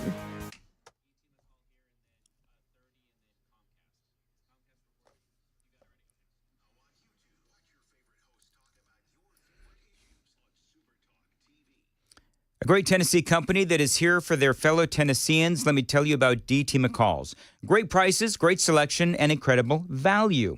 Now, I've been telling you for years about DT McCall's. They've been helping people out for 3 generations, and if you need it, DT McCall's has it. Indoor furniture, it doesn't matter the room. They've got the furniture to fill it. Go to DT McCall's or dtmccalls.com. Of course, you know all about their lawn mowers and outdoor lawn equipment as well. And appliances. Listen, friends, if it plugs in, DT McCall's has it. They've always got specials going on to save you money.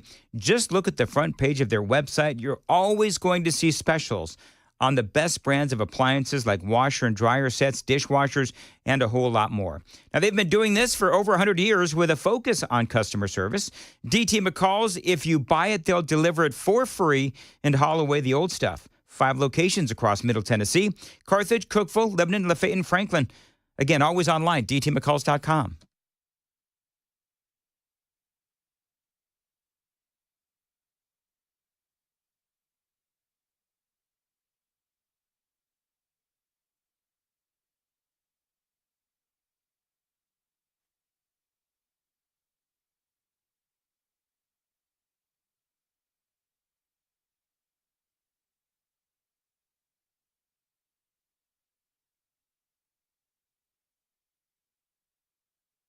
Dan Mendes here. Friday in Middle Tennessee. Spring has sprung, and y'all know what that means. It is officially moving season, a time filled with hours of packing, unpacking, and so much bubble wrap. But the first thing you should do when moving into your new home is to make sure that the Wi-Fi is booming with Xfinity.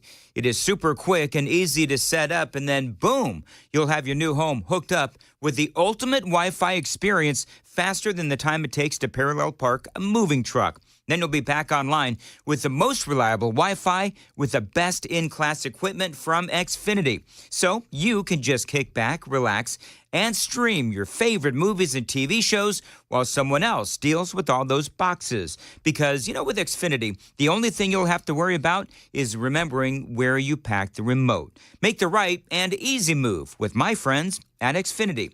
Learn more at xfinity.com/move. That's xfinity.com/move.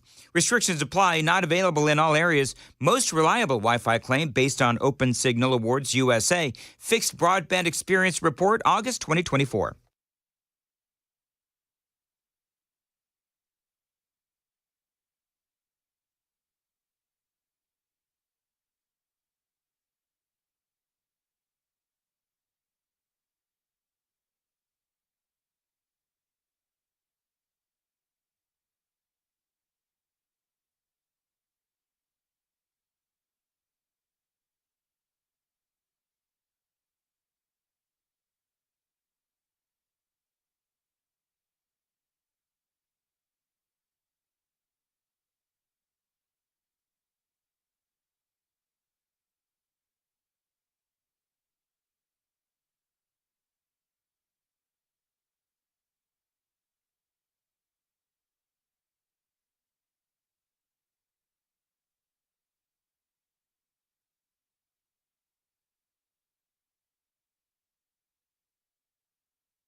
Good morning. It's now 8:30, and I'm Joan Jones with your top stories. Our wayward zebra, who now identifies as Ed, has reportedly been spotted in a field in Christiana by News Chopper 5. Ed had bolted into a grove of trees, and that's where they believe that he remains right now. Professional trackers are out there right now. This morning, they think they've got him in a position perhaps where they can get him. He's sure to be hungry and thirsty, even though I think, he's got water and grass out there, but they hope to bait him into an enclosure where he'll be captured. We will stay on top of that story as we learn more about Ed. Russia unleashed a new round of airstrikes overnight as retaliation for Ukraine's drone attack on Russian military aircraft. Here's ABC's Martha Raddatz. She's in Ukraine. More than 400 drones and 40 missiles launched from Russia in this latest assault, leaving several dead and many more injured. Explosions rocking Kyiv as the Ukrainian air defenses combat the incoming attack. 4 people were killed in Kyiv during the attacks, 20 injured.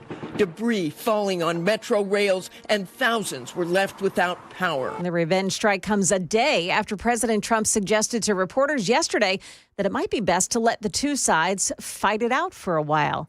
This morning's news on jobs wasn't great, but it has Wall Street cheering after adding 177,000 jobs in April.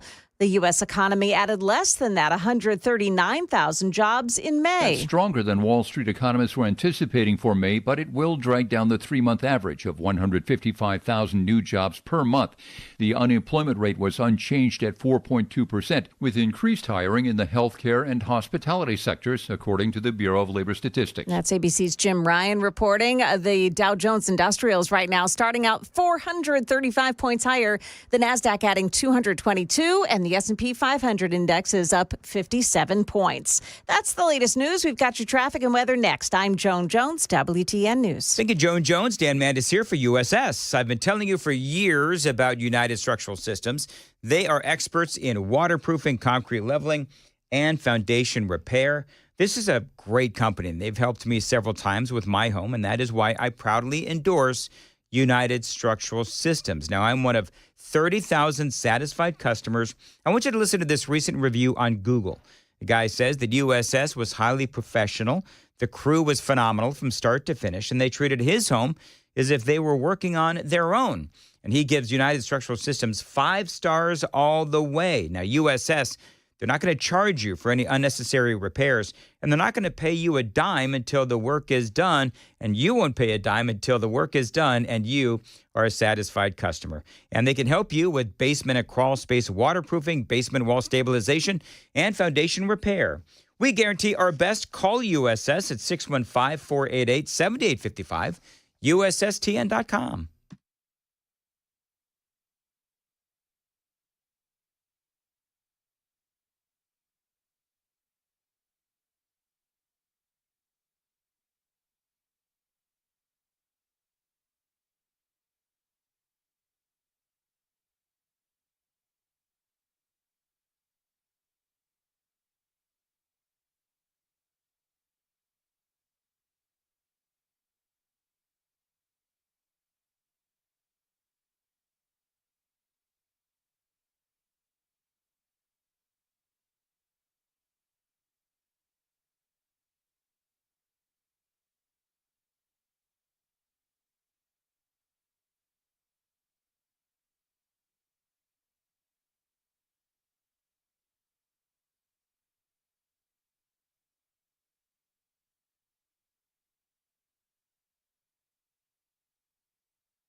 Okay, so we have that blockage in Murfreesboro continuing this morning. It's on Northwest Broad Street between Old Fort Parkway and Medical Center Parkway. There was an accident, and it brought down some power lines in that area, and there's a crew out there trying to right things. So careful in that area. Jolton, 24 westbound at Whites Creek Pike, they're still doing some road work, and they only have one lane open at Whites Creek Pike exit 35. And some changes this morning starting at BNA because of the way that they're trying to install the diverging diamond, as they call it. So you may find a new traffic pattern out there, and it may cause some big delays as you're coming out of the airport. Traffic every 10 minutes every morning on Super Talk 99.7 WTN.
.839 Nashville's Morning News on Super Talk 99.7 WTN. Good morning to you, friends. Time for the crisscross handoff. What's up? Featuring Chris Hand.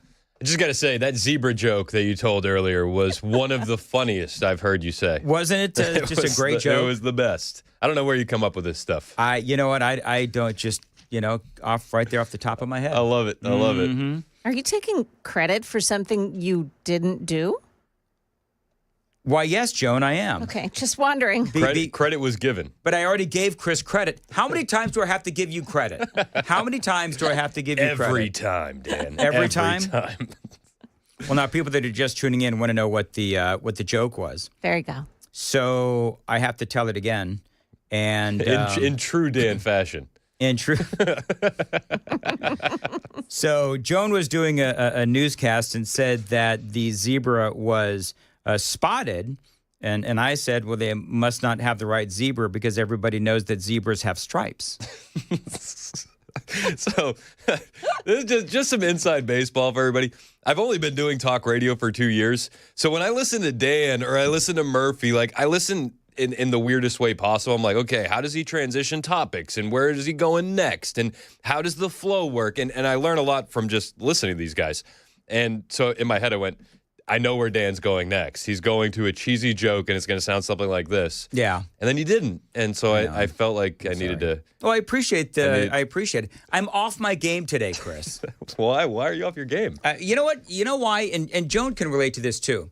I'm off my game because it's a one-topic day. Oh, okay. And you know that. And every talk show host in the world probably can relate to this, where everybody wants to talk about one thing. And so I don't like to talk about one thing. If you listen to my show, you know that typically I do like one issue per segment. That's what I like to do. One thought per break. Not one thought per break, but one issue per segment where I like to do, like a topic, and then I flow through it with audio and everything. And I like to do them once. Sometimes I have to do it twice. But like a one issue day, I'm just going to be honest, it blows because I like to do all kinds of different stuff. But from a radio programming standpoint, you got people that are saying, you're going to do this 4 hours, Mandis? And it's like, well, yeah, I mean, I kind of have to. Otherwise, there's two kinds of listeners. There's the ones that I love who 5 o'clock in the morning, they start listening. Yep. And then there's the people that hop into their car at 7:10 and they arrive into work at 7:50. They want to hear that topic too. Yep. So if I only do that, the big one topic in the 5 o'clock hour, well, then the 7 o'clock people want to know why I'm not talking. See, it's just, and then they think that you don't know what the big story is for the day. That's exactly right. Now, the nice thing about this whole thing, so I'm a little off today. That's why I didn't have a good zebra, That's why you didn't have a good zebra joke. But the funny thing is that I lost my train of thought. So there you go. Oh, we do have some break. No, we've had some. I told you, man, I'm off my game. The funny thing is, I lost my train of thought. That's actually not funny. That's actually pretty much per the usual around here. But no, the nice thing is that we've had this story evolve over the past couple of hours. Yep. Where both of our big stories. So, number one, Trump, total power move against Elon. Like, total power move. Elon giving indications overnight and last night that, I'm gonna back off a little bit and just, maybe we all need to chat. Trump comes out this morning talking to places he doesn't typically speak to, ABC, CNN, and he's like, I'm not even thinking about Elon Musk. Yeah. I got too much good stuff going on, and I'm not ready to talk to Elon. I got other things going on. That, you know what that is? If two people are arm wrestling, that is like, that is an easy victory. And it's like the classic, like, oh, Elon thinks you're so wrong. Elon thinks you're going to Epstein Island, and he looks at the camera and goes, oh, I don't think of him at all. It's exactly right. All right, moving on. Yeah. Yeah. I actually like how Trump is handling this.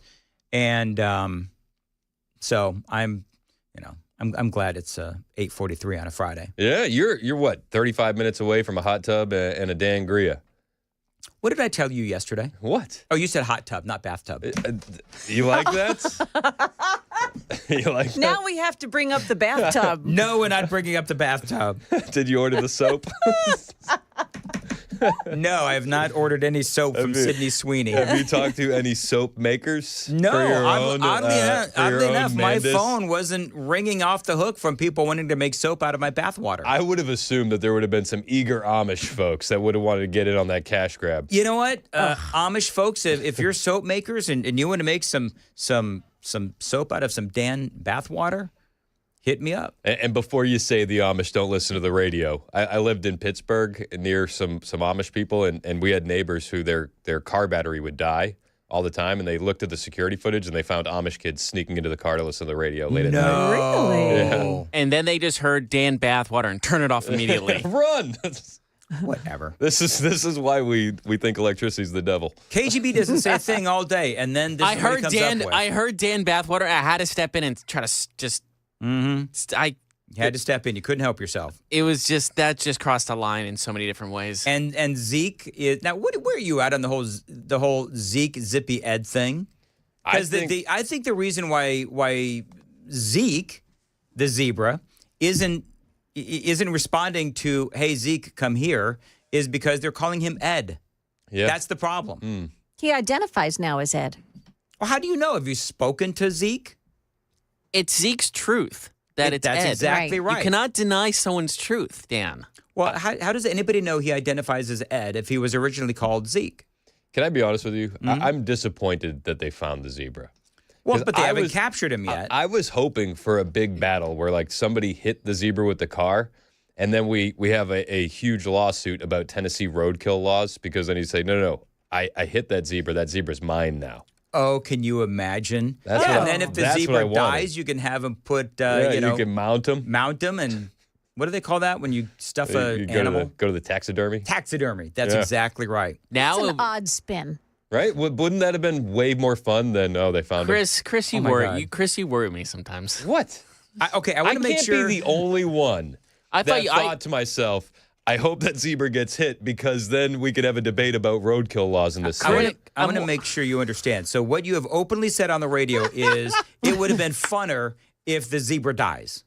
Yeah. So I no, feel Funner? like Hold feel, on. I Yeah. feel like we could all agree. More fun. It would Thank have you, been, Dan. Grammar, it please. would have been more Calling fun timeout. if we were debating what to do with the dead zebra. You know what I'm more surprised of? Chris didn't go to the Glock store, grab every gun he could find, and go hunting for this thing. Well, see, Do you think people are hunting for Zeke, Ed, Zippy? well, okay. Are zebras endangered? Yeah.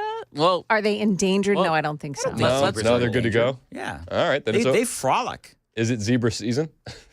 Is there a zebra season? they're listed as vulnerable. Well, so am I, but nobody wants to. They're near threatened.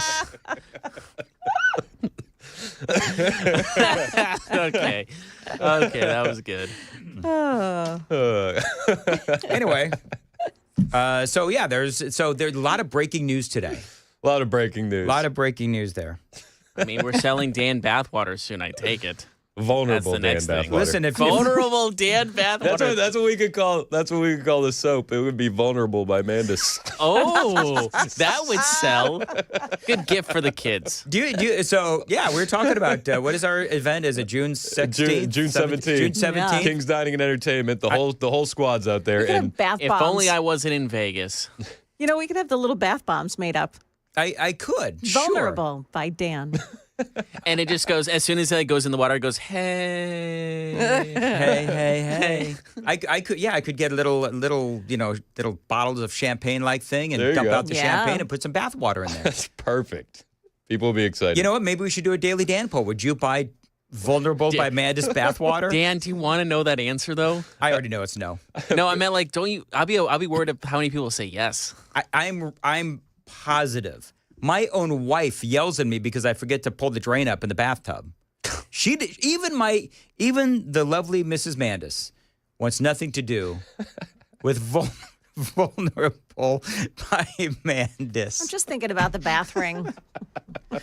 You know what? That's what you're worried about, Yeah. Joan? Let me tell you, the bath ring is tragic, Joan.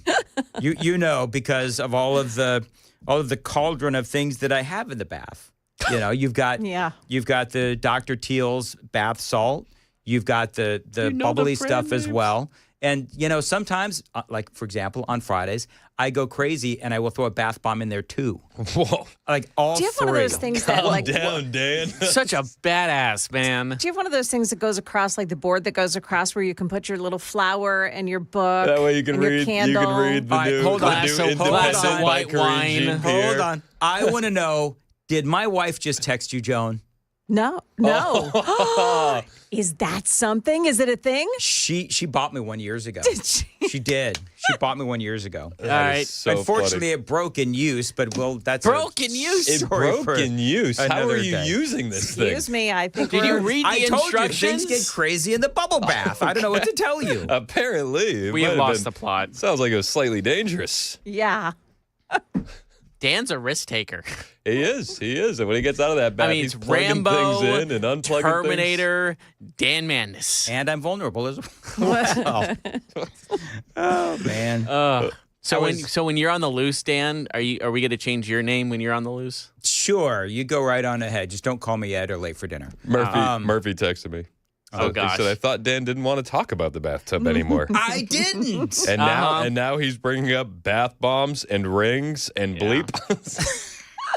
No, when Dan says no, he goes, no, come on, guys. I don't want to talk about it all the time. It's like the guy with the speech already prepared. No, I don't. The last thing I want to talk about is the perfect amount of Dr. Teal's to put in the water, which is obviously a cup and a half. And then you do a little bit of bubbles, and by then it's completely relaxing. I don't want to talk about that, guys.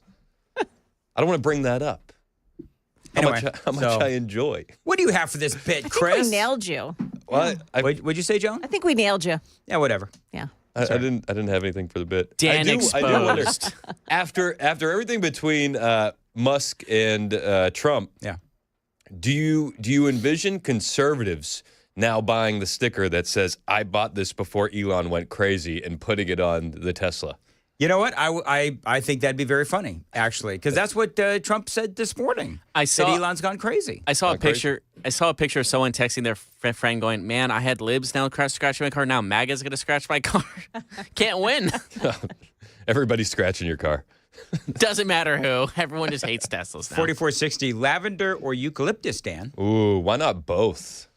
I think Dan's a lavender guy. I'm gonna guess lavender. Do you think lavender? Okay, Joan, what do you think? Lavender or eucalyptus? I love eucalyptus. All right, especially in the shower and in the bathtub. Yeah, Chris, it's eucalyptus all day. Yeah, and you get some fresh eucalyptus. You put it on the shower head with an umbrella, with a rubber band. Yep. Put it on the shower head with a rubber band. I don't know why I said umbrella. Now? And the so then the steam, heat, Joan. yeah. Preach, Joan. Yeah. I've actually used both.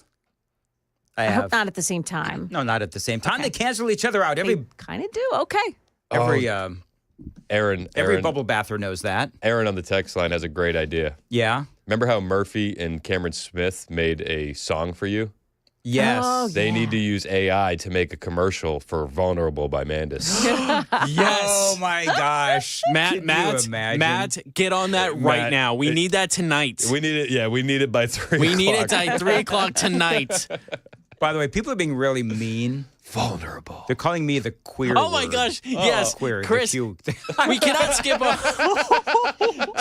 You realize what I just did? But you're allowed to say it now. I am allowed to say it now. It's a positive. It's a good thing now. He's good. It's a good thing. Don't worry. We're gonna get called. The We're Q gonna get a word, meeting. man. The Q word. Stunning and brave. Well, it was fun while we had this. But Chris, we cannot get over the whispering of vulnerable works so well. Vulnerable by Mandis. Let's see here. 1545. Black and white pictures. How does Dan get that dirty sitting behind a mic? Actually, he's got a good That's point. a very good question. Yeah. And there's no hair, even though you sent me a picture of your hair and that was haunting.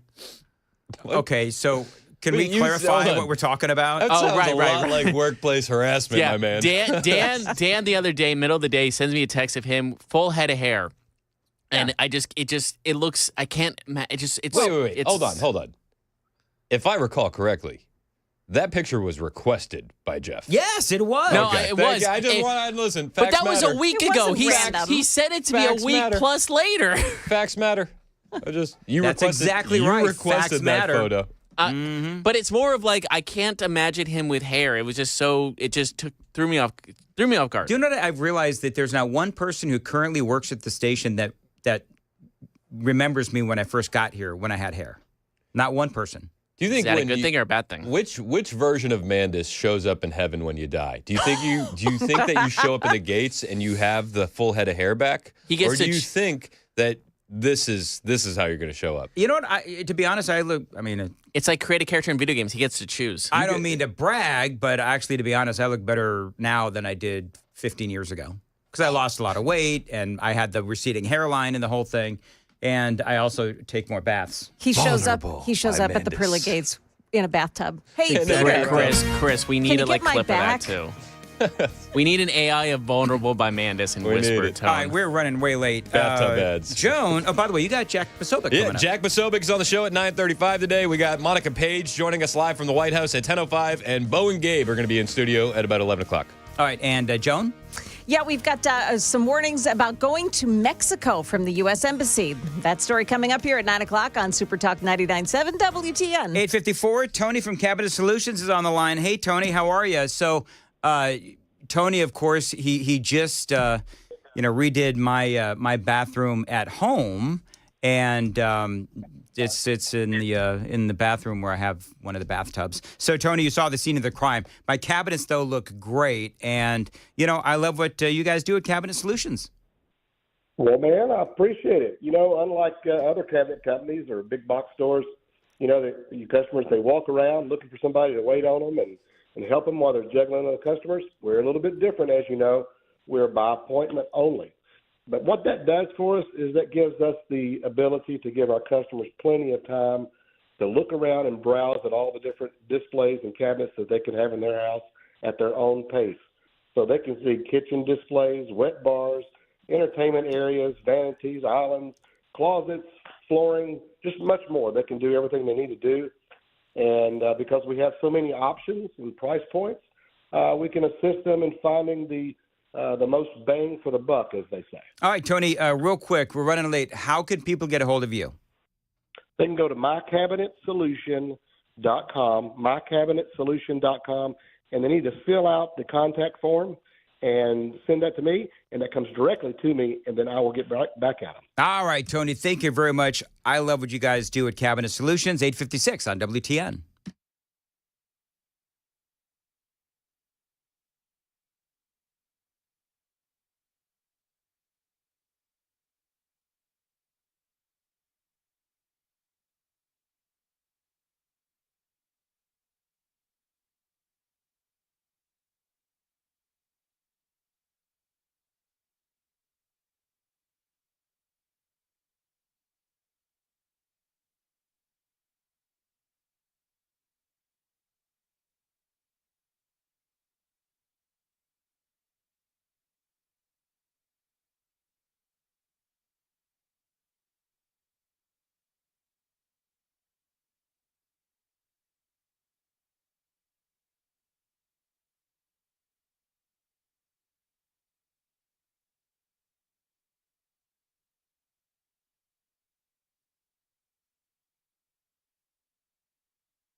$8:59, Nashville's Morning News. You know what I'd like to do, Joan? What would you like to do, Dan? Because everybody starts jumping on me about using the term funner.